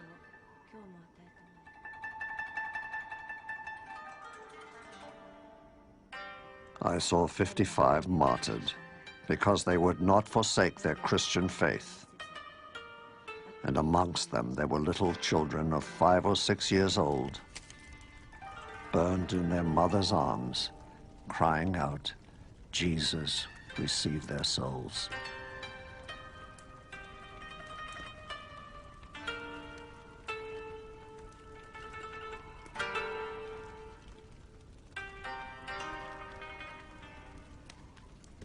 I would say the third shogun, Iemitsu, I think became morbidly pathologically fearful of Christianity. They thought that this was a threat to our power. They put out all the plugs, so to speak, to eradicate Christianity. Christianity was said to be evil, a wicked religion, subversive religion. And so that is why they took such extreme steps to eliminate the religion. Despite the persecutions, Christianity had struck a chord amongst many disaffected Japanese.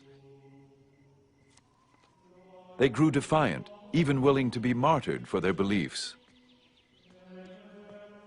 I am a Japanese and Jesuit brother. I have not committed any crime, but die only for having preached the religion of our Lord Jesus Christ. I greatly rejoice to die for this cause. For me, this is a great blessing. I guarantee and affirm that there is no other way to salvation except by the Christian path.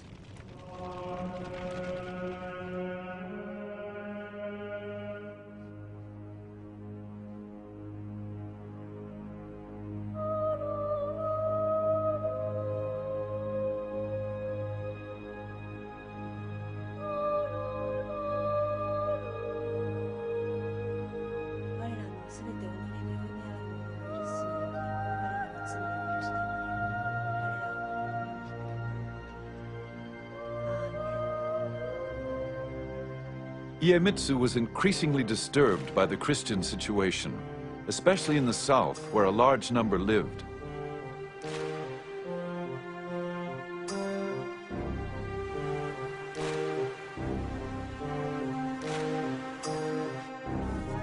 Even worse, many of the Christians were former samurai, now forced to work as laborers or farmers. But they were samurai in their hearts and well-versed in the use of weapons. For Iemitsu, this was unacceptable.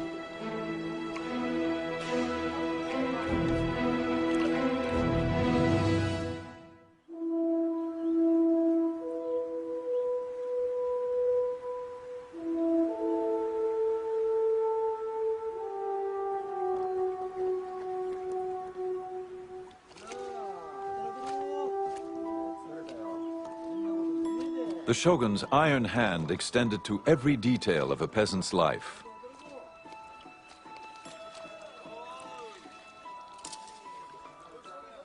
Farmers must work in the fields from dawn to dusk. Wives and daughters must make meals 3 times a day, put on red headbands, and take the meals to the fields. Once men are home after dusk, sisters-in-law and female cousins must put the chapped feet of the man on the stomach of his wife and massage them.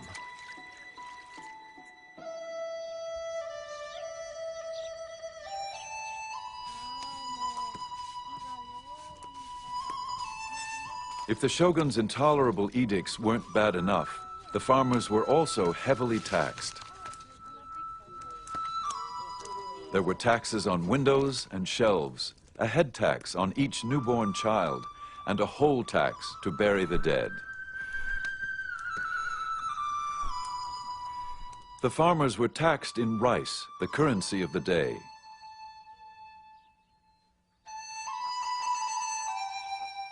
Ironically, farmers were not allowed to eat the rice they grew.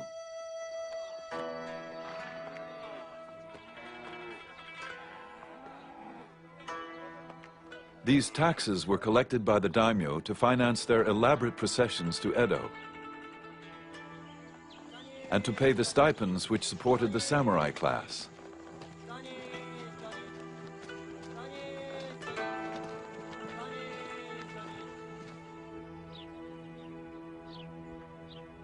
The farmers were in dire straits, as a Japanese writer lamented.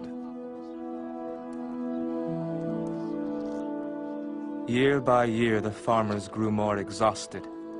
How could they sustain life itself under those circumstances?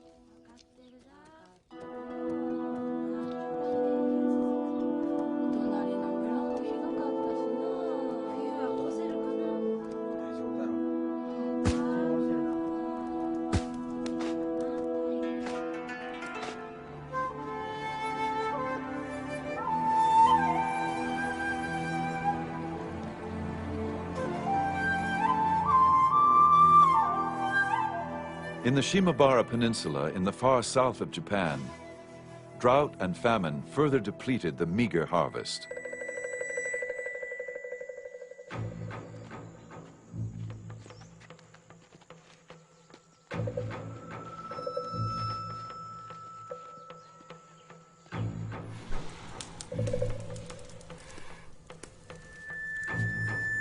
Those who could not pay the taxes were punished severely. In mid-December 1637, a single event ignited the long smoldering fuse.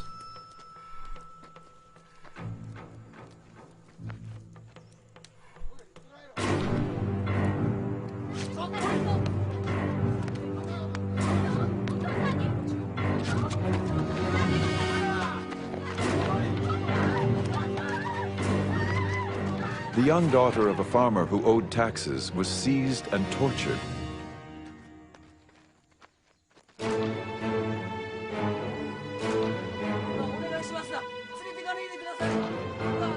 Furious with grief, the father and his friends killed the local governor, and the whole village, samurai, peasants, and Christians, rose in revolt. Soon the whole area was in the hands of the rebels, nearly 40,000. So what began as a social upheaval, a social revolt against the tremendously harsh taxation against the peasants, leaving the peasants almost starving, what began as that somehow developed into a Christian rebellion. A European merchant reported on the rebellion. A few days after the outbreak, the Christians joined the farmers. They cry out throughout the whole country that the time had now come to revenge the innocent blood of so many Christians and priests, and that they are prepared to die for their faith. The rebels swarmed into an abandoned castle surrounded on three sides by the sea. Feeling protected, they brought in their wives and children and barricaded themselves inside.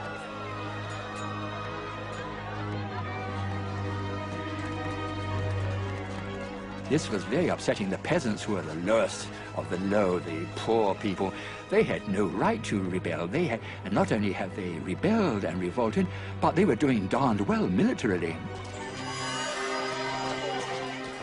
And so no wonder the shogun was worried about this, because this might set an example to other parts of the country that had become unsatisfied with the crushing taxes which the peasants were paying. The shogun didn't tolerate dissidents, especially any who looked to Jesus for help. He sent his troops to Shimabara to quell the rebellion. But for 4 bloody months, even as food ran out, the rebels managed to hold off the government attacks.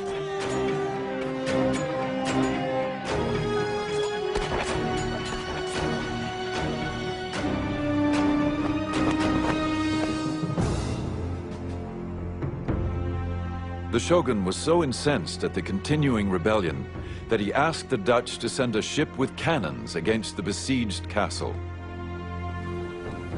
The Dutch were reluctant to take part in this campaign, but Nevertheless, they desperately wanted to hold on to this toehold which they had in trade with Japan. And so if they didn't obey the order of the shogun, he might well say, well, okay, you can pack up and go home.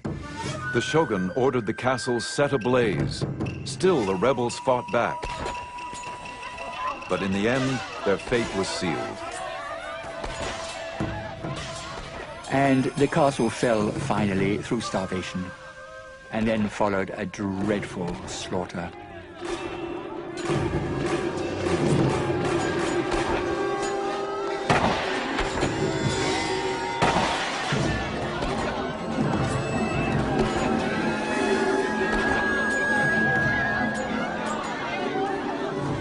And that was the last battle, really, in Japanese history.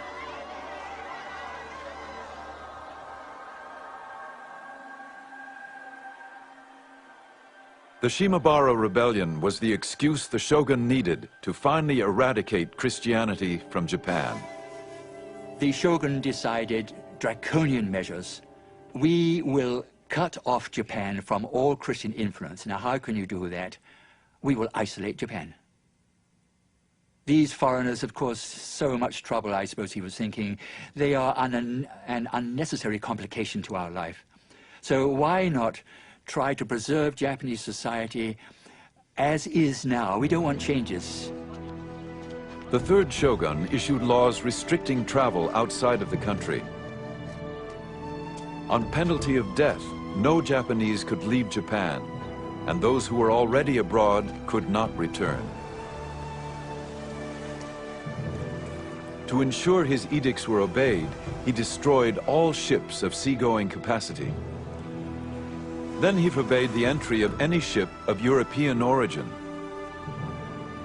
Only the Dutch were allowed to stay and trade, but with severe restrictions.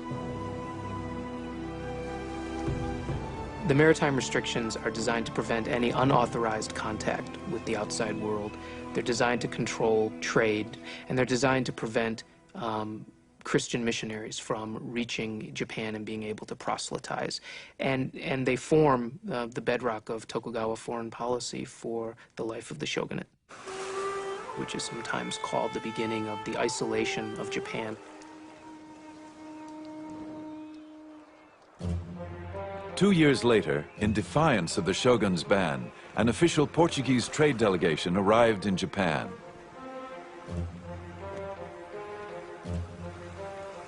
The shogun showed no mercy and ordered the execution of 57 of those aboard, ambassadors and their crew. He ordered the ship burned.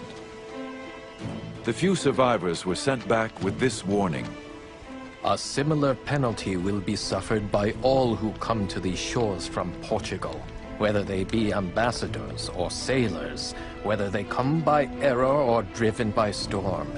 Even more, if the King of Portugal, or even the God of the Christians were to come, they would all pay the very same penalty.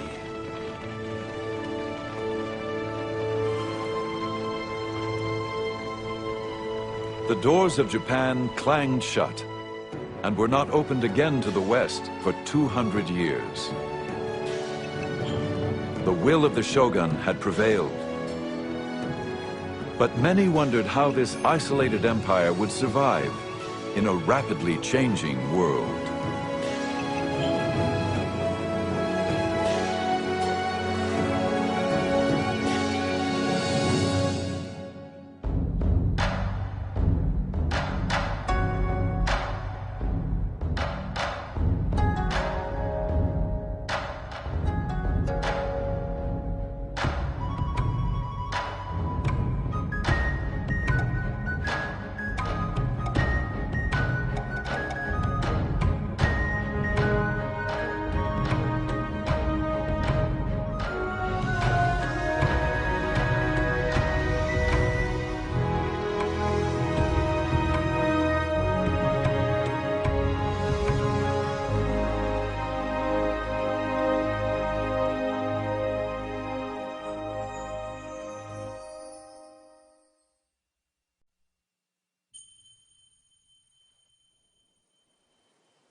Early on the morning of July 2nd, 1853, a Japanese fisherman reported a strange sight.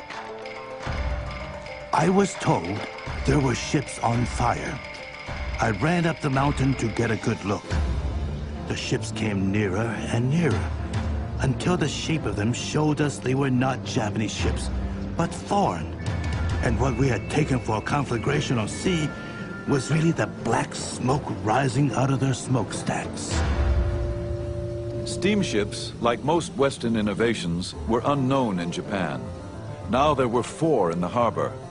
The American squadron, armed with cannons and almost 1,000 men, was ready to force its way onto Japanese shores.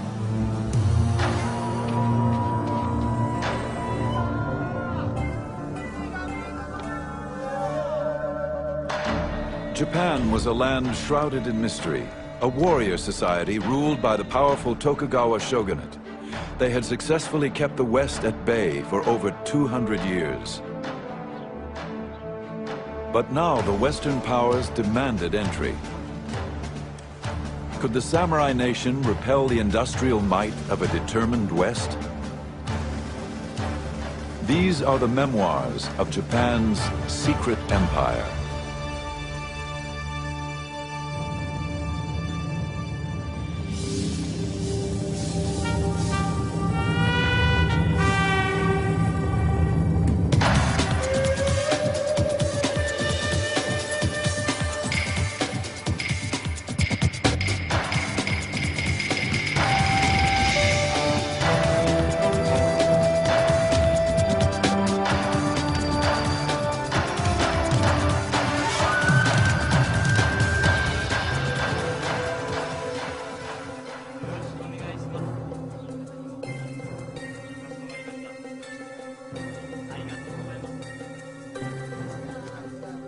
All those who are in contact with us are bound by an oath and signed with their blood not to talk or entrust to us information about the situation of their country, their religion, and secrets of government. So reported the German doctor Engelbert Kempfer, one of the few Europeans allowed in Japan. It was the year 1690, and the Japanese viewed Westerners as barbarians who threatened their orderly society. The Japanese were determined to keep their doors closed to the West for as long as they could. There was one exception, a small settlement of Dutch traders who agreed to live in confinement on an island in Nagasaki Harbor. For over 200 years, this sequestered trading post would be Europe's only window to this impenetrable land.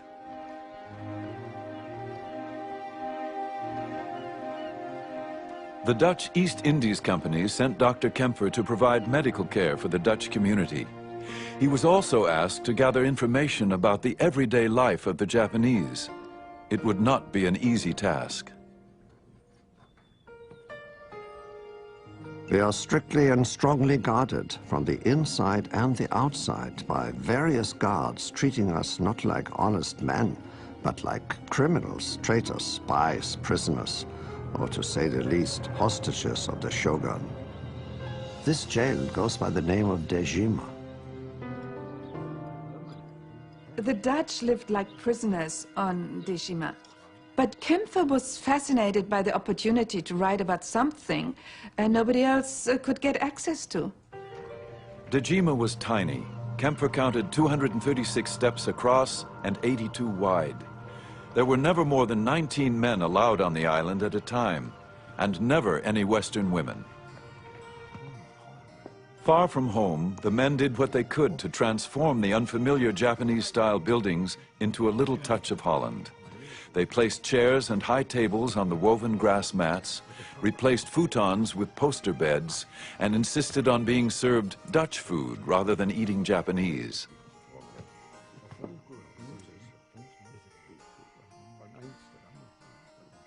No Japanese, except for prostitutes, were allowed unsupervised contact with the Dutch. Yet, in order to gather information for his reports, Kempfer managed to create a small group of inadvertent Japanese informants.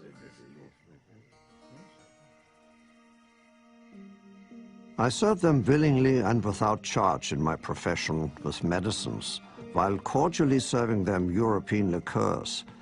I questioned them about local matters, nature and secular and spiritual topics, with total freedom.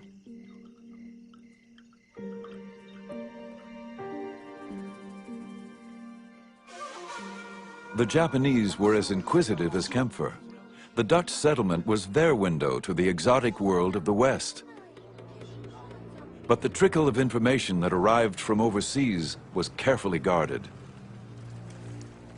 Every time a Dutch ship arrived, the Dutch ship would have the latest news from Europe, and that news would be given to the Dutch authorities in Nagasaki, and then that news would be translated into Japanese and rushed immediately to the headquarters of the shogun. The ruler of Japan, the shogun, hungered for news of the outside world. He commanded the Westerners to present themselves at his castle once a year. The only time Kempfer really saw Japan was when he traveled from Nagasaki to Edo, which was the shogun's capital.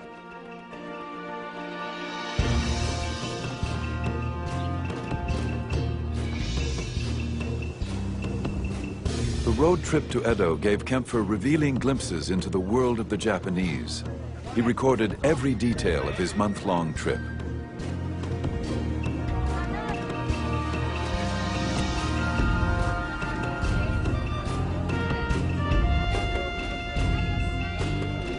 We receive many of the honors that are generally shown to the provincial lords. The roads are swept with brooms and water to keep the dust down. In the houses bordering the road, people kneel behind the blinds, watching our procession in profound silence.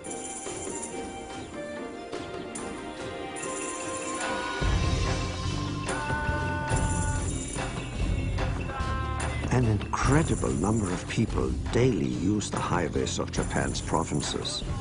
Indeed, at certain times of the year, they are as crowded as the streets of a populous European city. The reason for these crowds is partly that the Japanese travel more often than other people. Kempfer would write about all of the travelers, samurai and their lords called daimyo, merchants and roadside performers, Buddhist monks, and a group of young women who dressed like nuns. They cover their shorn heads with silk hoods and adorn themselves nicely. Each attaches herself to one particular traveler, starts up a rustic tune, and as long as it's to her advantage, she accompanies and amuses him for several hours.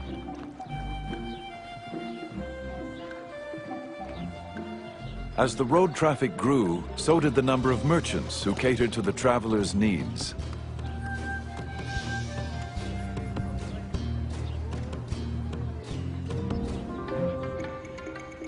We saw many fine stalls, those of merchants and cloth dealers, medicine dealers, traders in idols, booksellers, glassblowers, pharmacists, and people crying out their wares.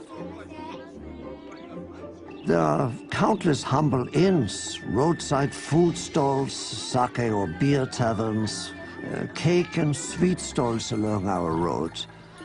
Outside tables also have a variety of biscuits of different colors and shapes on display. They are pretty to look at, but are generally so tough that it is difficult to move one's teeth if one attempts to chew them.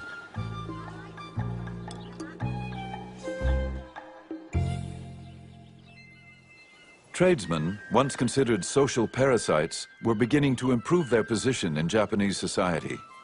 Successful street peddlers became roadside merchants, who would eventually build bigger stores and even move to the cities. Kempfer was witnessing a changing way of life in Japan that would soon shake the very foundations of this highly ordered society. The samurai weren't allowed to engage in trade, so the merchants' standard of living was rising, while that of the samurai was falling, and that was just not appropriate for Tokugawa society, where the samurai were the top class. The samurai were the elite ruling class, less than 10% of the population. In Tokugawa, Japan, one was born a samurai, and only a samurai had the right to carry 2 swords. Obligation and loyalty to one's daimyo master formed the basis of their warrior code.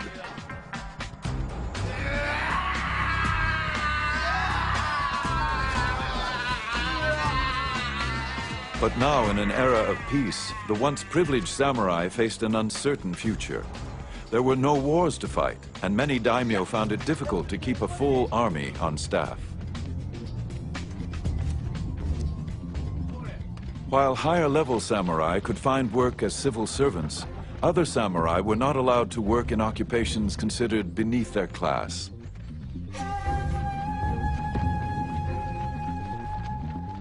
An increasing number of unemployed samurai, called ronin, wandered the countryside looking for a new master.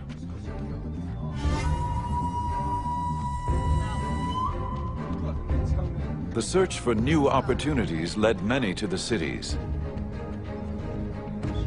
And there was no more rapidly growing city than Edo, later to be known as Tokyo.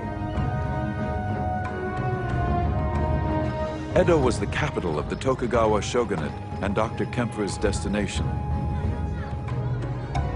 Here he would finally come face to face with the shogun, the most powerful person in Japan.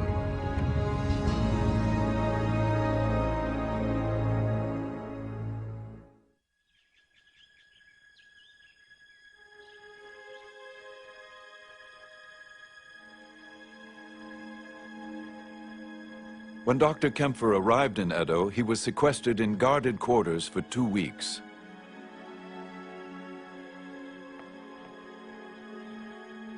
Finally, he was summoned to appear at the castle of the 5th shogun, Tokugawa Tsunayoshi.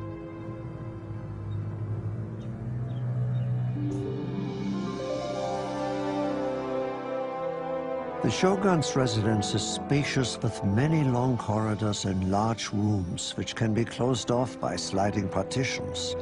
According to the finest design of Japanese traditions, with ceilings, beams, and pillars patterned by nature, covered with lacquer or carved and gilded artistically into patterns of birds and foliage.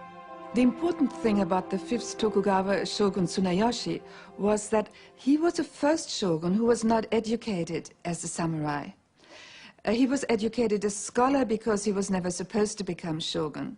And so he had quite a different view of the world. The shogun's mother was a merchant's daughter. She broke class barriers when she caught the eye of the reigning shogun. Her son, Tsunayoshi, carried within him both samurai and merchant values. He would preside over a new direction in Japanese society.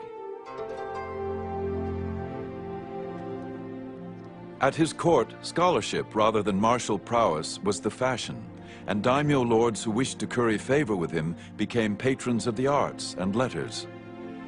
It was a time of cultural flowering in Japan. Tsunayoshi changed samurai society. He condemned violence, which of course was part of the samurai ethic. Influenced by his childhood study of Buddhism and the Confucian classics, the shogun's laws of compassion were intended to protect all of nature's creatures. Tsunayoshi's laws of compassion protected those at the bottom of the social scale. He had laws against infanticide, and that is quite advanced. Children were abandoned when parents could no longer feed them. They were simply left to die. But Tsunayoshi ordered that from now on, officials had to take care of them, feed them, and find homes for them. But Tsunayoshi was also known for lavishing the national treasury on his own pleasures, and he began to pursue his reforms to harsh and unpopular extremes. Born in the year of the dog, Tsunayoshi issued strict laws protecting dogs. The samurai kept large number of dogs in their mansions. And those who were not wanted were let go and roamed the city, and often attacked children. Nobody wanted to be responsible for a dog, but he of course could not order that these dogs be killed. He ended up building dog pounds, and apparently there were eventually some 40,000 dogs which were fed in dog pounds, and of course the feudal lords, the daimyo, had to pay for that. Tsunayoshi would become known as the dog shogun. Dr. Kempfer observed with humor, when dogs die, they are carried up the mountains and buried no less carefully than people. A certain farmer laboriously carrying his dead dog up the hill complained to his neighbor about the year of the birth of the shogun. The other replied, "My friend, let us not complain. If he was born in the year of the horse, our load would be much heavier." It was the dog shogun who Dr. Kempfer was finally summoned to meet. After a month-long trip and 2 weeks of waiting, Kempfer was so impressed with the experience, he drew sketches to illustrate his account of the command performance. After we had been drilled for 2 hours, he ordered us to take off our cloaks, to dance, to jump, to play the drunkard, to speak broken Japanese, to sing. At the demand of the shogun, we had to put up with providing such amusements and perform innumerable other monkey tricks. Engelbert Kempfer and the 5th shogun shared one thing, and that was a great curiosity. But at the audience, the shogun sat behind a bamboo screen. And he asked Kempfer to come close to the bamboo screen, even take his wig off, and dance and sing for him. And Kempfer strained his eyes to be able to see what the shogun looked like and his wives behind the bamboo screen. But they never were able to talk to each other directly. The shogun and the doctor would meet only 3 times, but each provided a brief glimpse for the other into his world. Kempfer's account of Japan became a bestseller. It first appeared in English, then it was translated into Dutch, French, several translations, even Russian. And basically, all knowledge until the 20th century was based on Kempfer's so-called history of Japan. Japan had no desire to open its doors to the West. The country was at peace, but the economy was in decline. Thousands of disenfranchised samurai warriors would keep the nation on edge.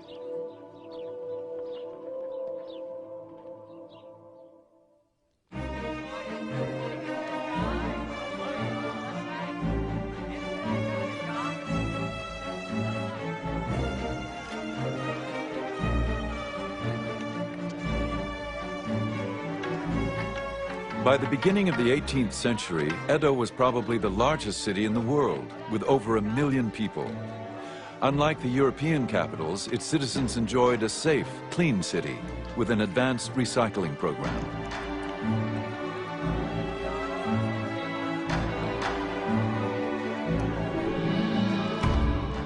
And it was prosperous beyond measure. Copper coins flow like currents of water, while silver piles up like drifting snow.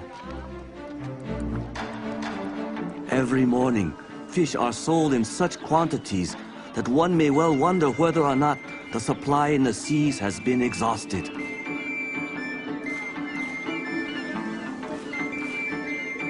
Visible in the distance is Mount Fuji, rising in all its magnificence against the horizon.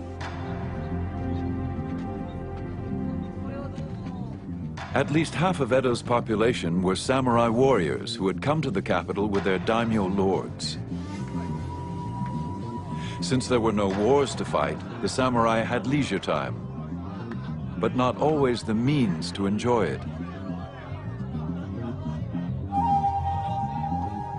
The downside of the era of peace for samurai was that the samurai weren't allowed to engage in commerce, and therefore gradually they see a lot of wealthy merchants more able to do all of the things that they want to do because they have more money than your common samurai. Ironically, merchants who catered to the needs of the samurai were the ones who benefited. They could now afford to get education, develop their taste, cultural taste, and emulate the high-class samurai whom these merchants always admired and envied. The social barrier was breaking down. Since the beginning of the Tokugawa era, a restrictive class structure had kept everyone in their place. Although the classes were not supposed to fraternize, the rules began to bend.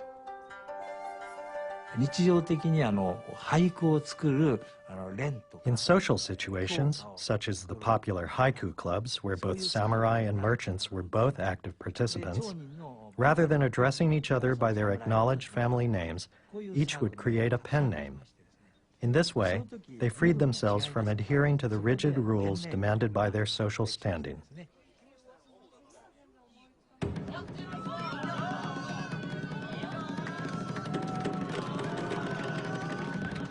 Encouraged by peace and a prosperous economy, the arts and entertainment flourished.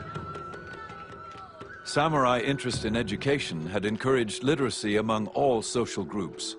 85% of the male population of Edo were avid readers. In 1800, there are about 120 or more haiku poetry circles.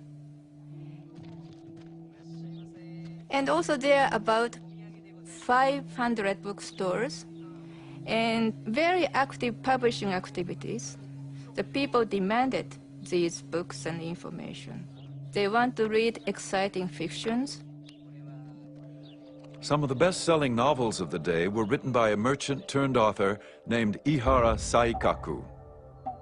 His books celebrated the era's emerging pop culture, a totally new genre in Japanese fiction. Saikaku haunted the streets of Edo for his literary material. He knew prostitutes and daimyo, as well as beggars and merchants. And he wrote about them all with unabashed candor and ribald humor, especially the newly prosperous merchants who tried to emulate the refined samurai.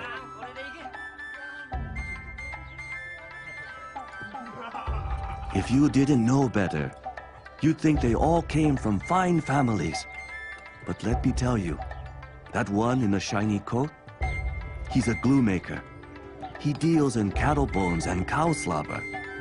But the way he dresses, you'd think his own bones were the product of fine breeding. He's had to put his house in hock. His creditors have taken him to court. If you ask me, he's crazy to be out for a night on the town.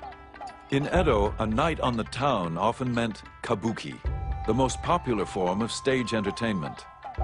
To Edo people, the kabuki actors were like Hollywood stars.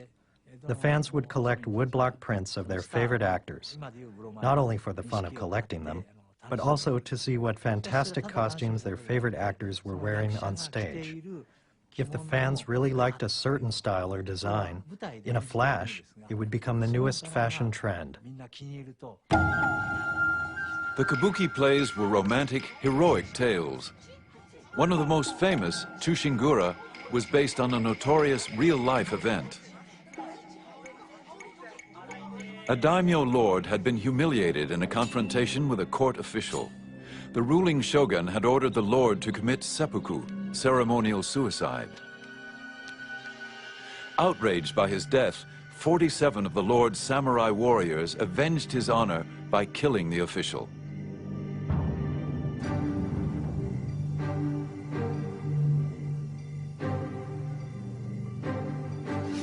This presented the ruling shogun with a dilemma. The samurai had obeyed their code of honor, yet they had challenged the shogun's authority. The people begged for clemency, but the shogun would not yield. He ordered the samurai to commit suicide. These samurai had lived and died by their own code of honor.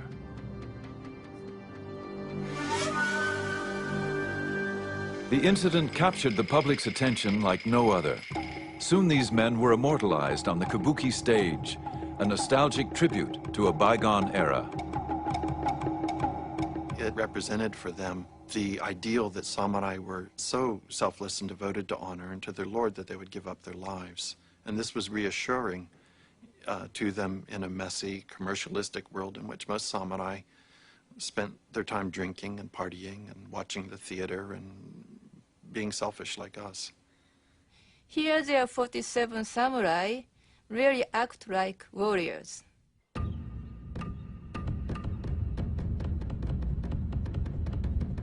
All raise a shout of acclaim. Well done, well done. And this praise will be echoed through ages to come for these loyal retainers. We have recorded here their glory, ever renewed like the leaves of the bamboo. The honor of the samurai would live on in myth and legend. But in Tokugawa, Japan, there were no wars, no more quests for eternal glory. In real life, the samurai would have to find another outlet for their passion.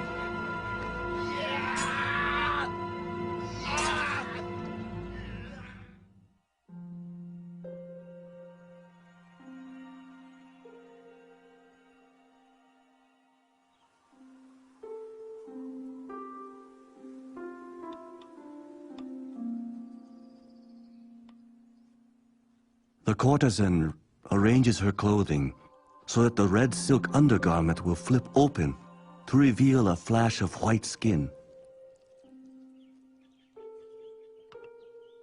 When men witness such a sight, they go insane and spend the money they are entrusted with, even if it means literally losing their heads the next day. But most men only gape, envious of the men who can pay the courtesan's price.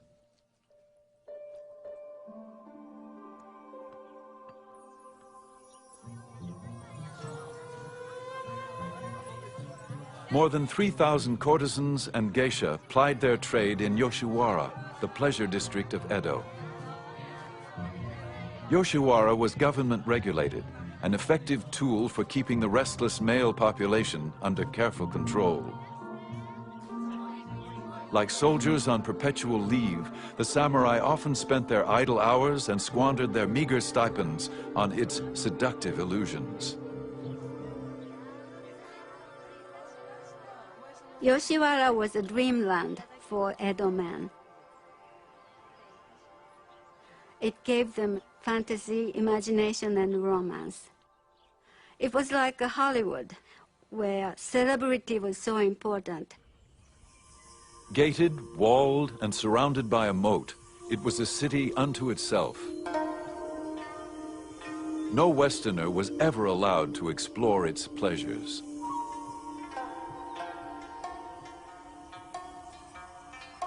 There was a distinct difference between the geisha and courtesans. Geisha were professional entertainers. They did not rely on sex for entertaining men. They had their music, their singing, playing musical instruments, and dancing. Whereas the courtesans entertained the clients with a conversation and sexual gratifications.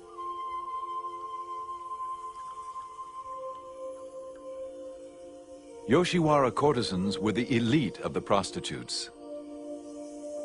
If they just wanted to fulfill their sexual need, all over Edo, there were plenty of illegal, cheap prostitutes. But they wanted to come to Yoshiwara because it was such a prestigious and special place. Recruited at a young age from impoverished families, both geishas and courtesans were schooled in fastidious etiquette and endowed with a magnificent sense of style and artistic refinement. Their ability to hold a conversation about the latest play or city scandal was as important as what came afterwards. The courtesans and their clients gathered in neighboring tea houses. They were stylish centers of elegance and wit, much like the London coffee houses of the same period. To properly partake of Yoshiwara's delights was an art in itself.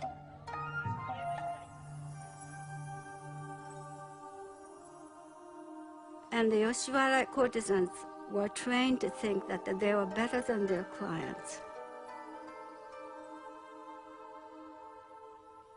And if a man wanted to visit Yoshiwara, he had to prepare for it 6 months in prior.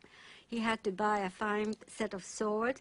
He had to think about what to wear, because he wouldn't just go there.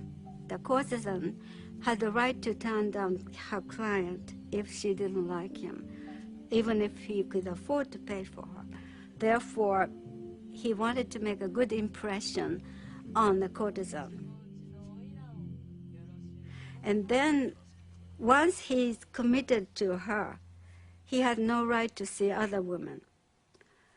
And if he, on the sly, went to see any other person, the courtesan's entourage had every right to punish him. His hair would cut off, he would be made to wear woman's red kimono, and he would be taunted by everyone. Yoshiwara nurtured its own unique customs, art, fashion, and language. It was a world seemingly set adrift from the harsh realities of life.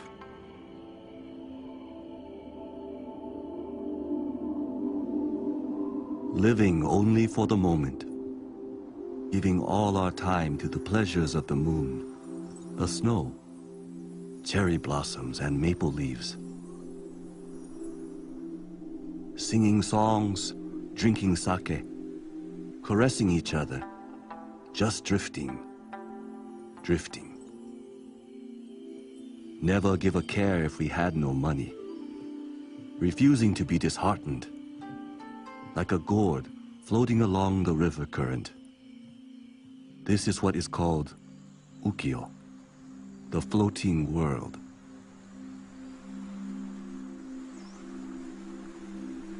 But the word ukiyo still retained its Buddhistic sense of this transitory life. Its impermanence, this life's suffering, was still there, particularly for the courtesans and prostitutes, all of whom had some kind of trouble. They were very unhappy, and yet they had to present a very brilliant, gay, external appearance to the general public. It makes me think of the music of blues in jazz world, this indefinable, indescribable pathos, sadness, and languidness. This is very reminiscent of the word ukiyo to me.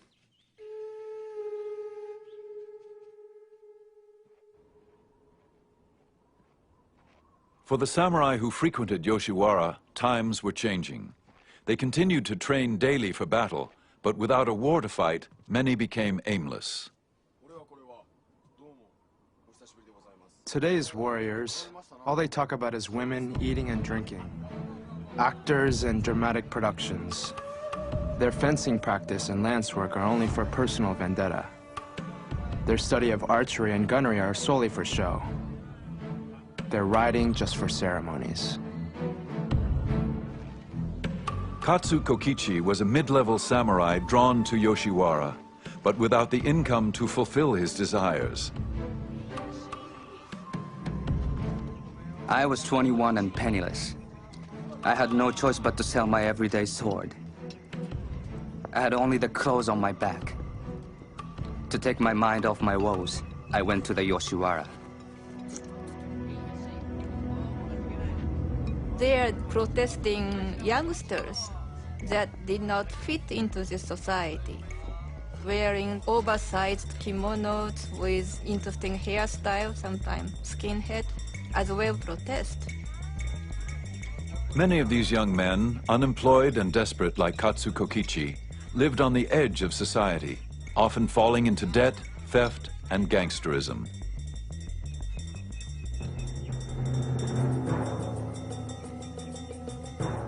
When we entered the shrine precinct, a couple of sharp-looking characters sauntered up to us, humming a tune. Without warning, my body spat in the face of one of the men.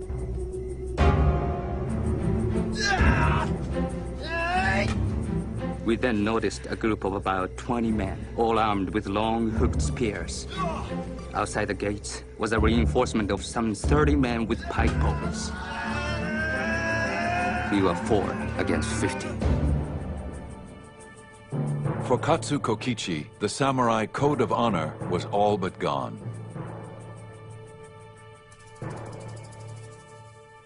By the middle of the 18th century, the expensive delights of Yoshiwara were no longer affordable for most samurai. The pleasure district took on an increasingly ugly edge. And the brothel keepers lost their pride. They had become slaves of money-making, and they became much less compassionate. Some of them became very, very cruel and treated prostitutes miserably, and there was some death. Toward the end of the period, the sick prostitutes were not given medication or care, and when they died, they were just thrown into a pit for nameless dead. Feeling alone, just like floating weeds cut off at the root, I may just follow where the water may take me.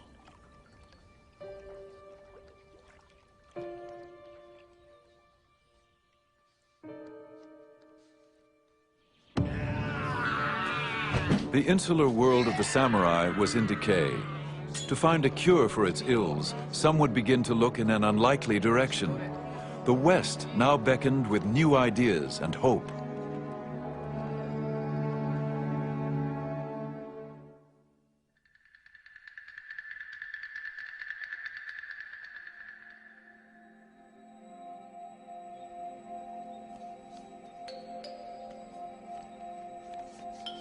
I couldn't read a word, of course, but drawings of the viscera, bones, and muscles were quite unlike anything I had previously seen. Physician Sugita Genpaku couldn't read Dutch, but when he stumbled upon a Dutch anatomy book, he was stunned by the drawings.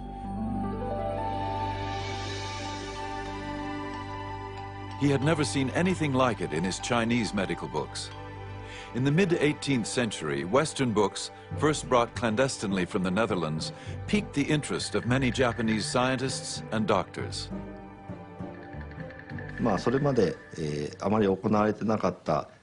Sugita Genpaku received permission from the government to order the first sanctioned autopsy of a criminal's corpse for scientific study.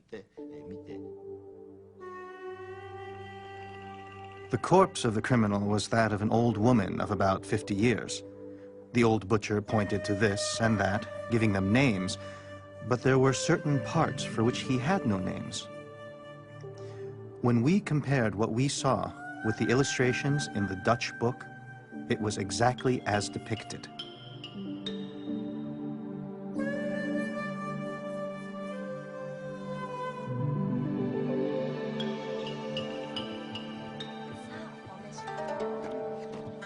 Dr. Sugita and his friends reflected on how shameful it was that they had tried to treat their patients without a true knowledge of the human body.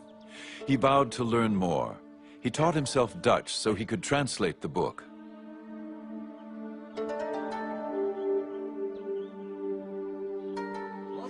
The next day, we met and began. Gradually, we got so we could decipher 10 lines or more a day. After 2 or 3 years of hard study, everything became clear to us. The joy of it was as the chewing of sweet sugar cane.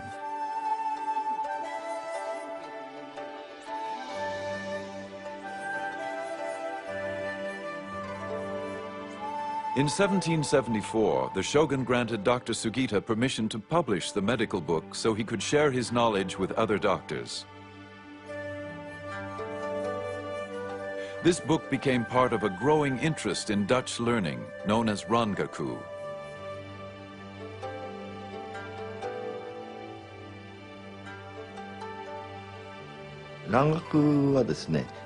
Originally, Rangaku had to do with medical studies.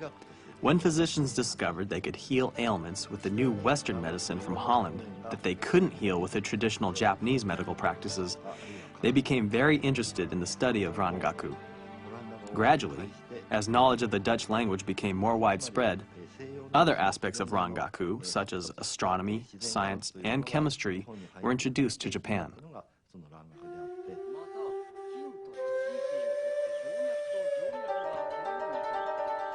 Almost 100 years after Dr. Engelbert Kempfer, the desire for Western knowledge would initiate the push to open the door to Japan from the inside.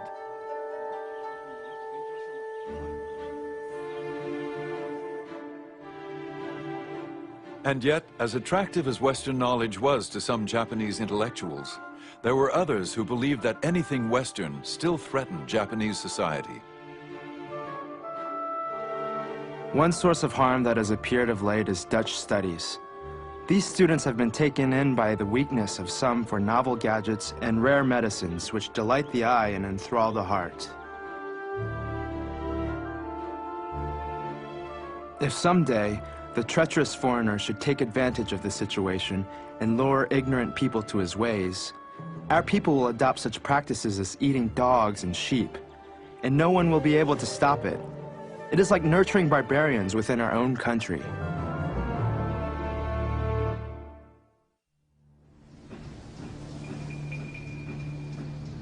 Today, the alien barbarians of the West, the lowly organs of the legs and feet of the world, are dashing across the seas, tramping other countries underfoot, and daring with their squinting eyes and limping feet to override the noble nations.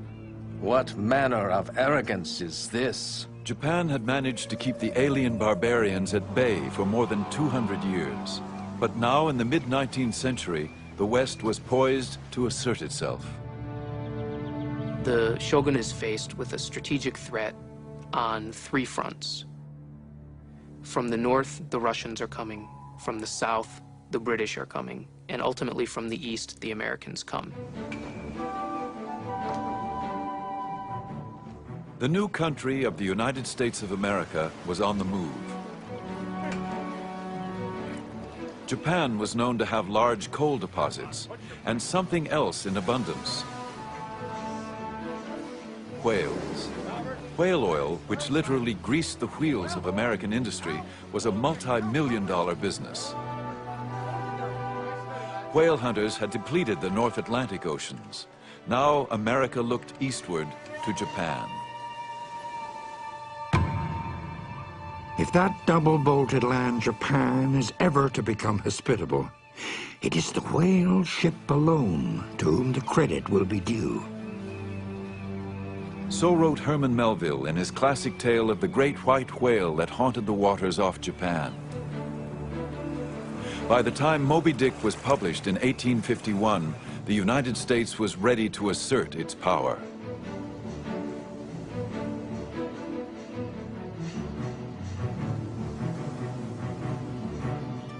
Japan's leaders were aware of the growing push towards their shores.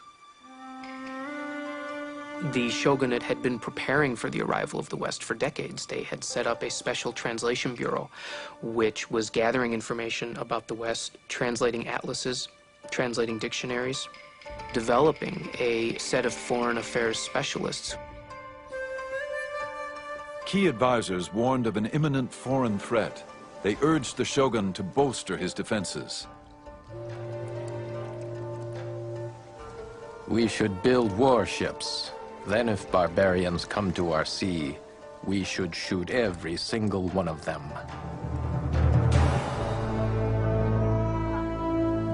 Others feared that Japan could not serve as a worthy opponent to the West. Their weaponry and ships had not changed since closing the doors to Europe 200 years before. There was no resolution.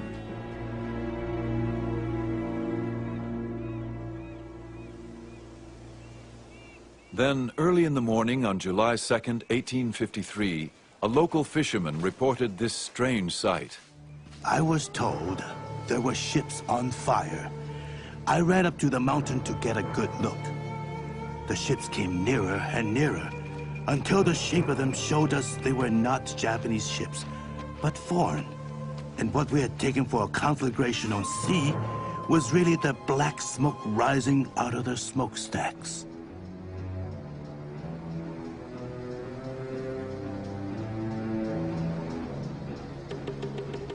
These steamships dwarfed any ship ever built in Japan. To the Japanese, they were the kurofune, the black ships of evil appearance. On board were some 60 cannons and almost 1,000 Americans. And they landed not in the foreigners' port of Nagasaki, but rather in the forbidden waters of Edo Bay, the shogun's own capital city.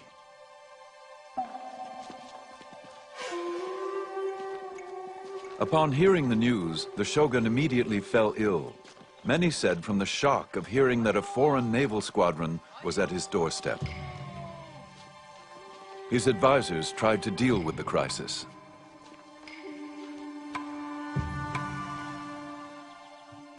Fresh messages arrived one after the other. The situation seemed so sudden, so formidable, and so important. Orders were issued to the great clans to keep strict watch, as if it were possible that these barbarian vessels might proceed to acts of violence. In a desperate show of force, the shogunate sent a squadron of guard boats to surround the American ships. The Japanese officer ordered the ships to leave. Their commander, Commodore Matthew C. Perry, ignored him. I was well aware that the more exclusive I should make myself, and the more exacting I might be, the more respect these people of forms and ceremonies would award me. 5,000 samurai warriors armed with swords and antiquated cannons lined the shores. Again, their chief officer commanded Perry, leave Edo Bay immediately. The Commodore refused. I endeavor to inculcate the idea that the government of the United States is superior in power and influence to Japan. The honor of the nation calls for it, and the interest of commerce demands it.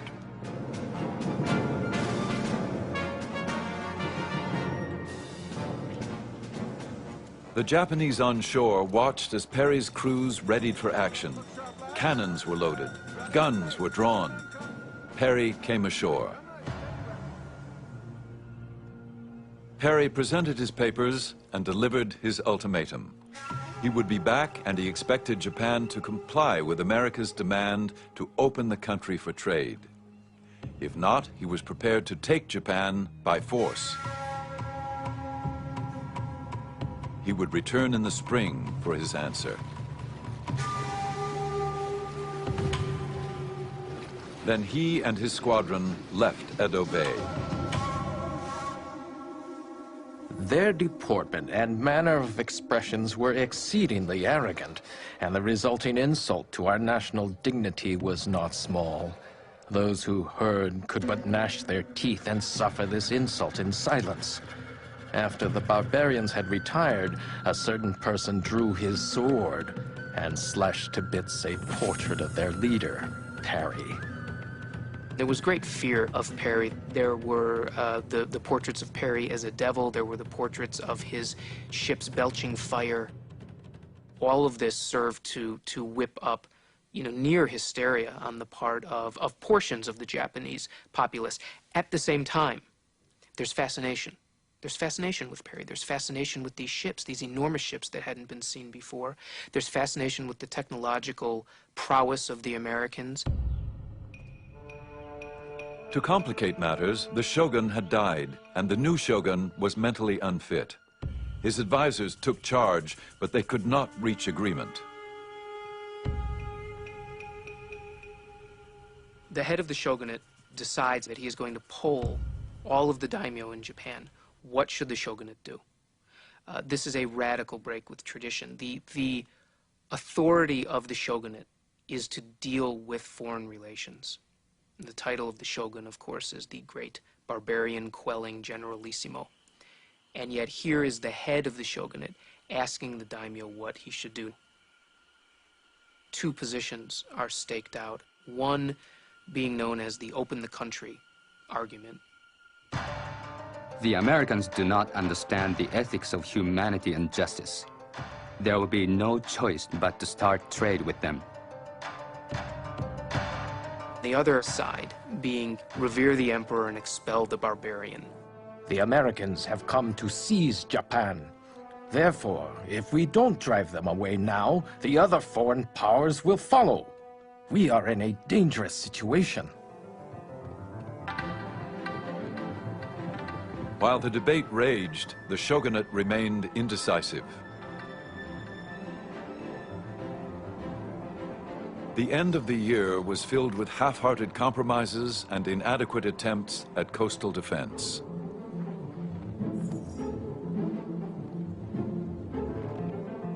Then, in February, Perry returned earlier than expected.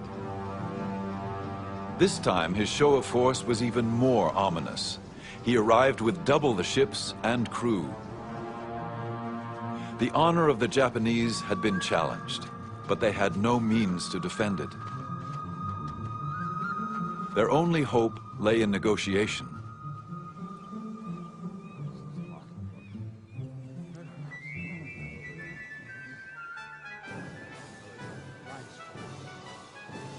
As soon as Perry came ashore, the talks began.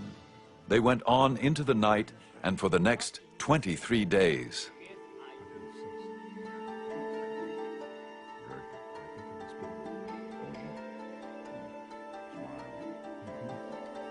In the end, the treaty was a compromise, which served both countries' interests.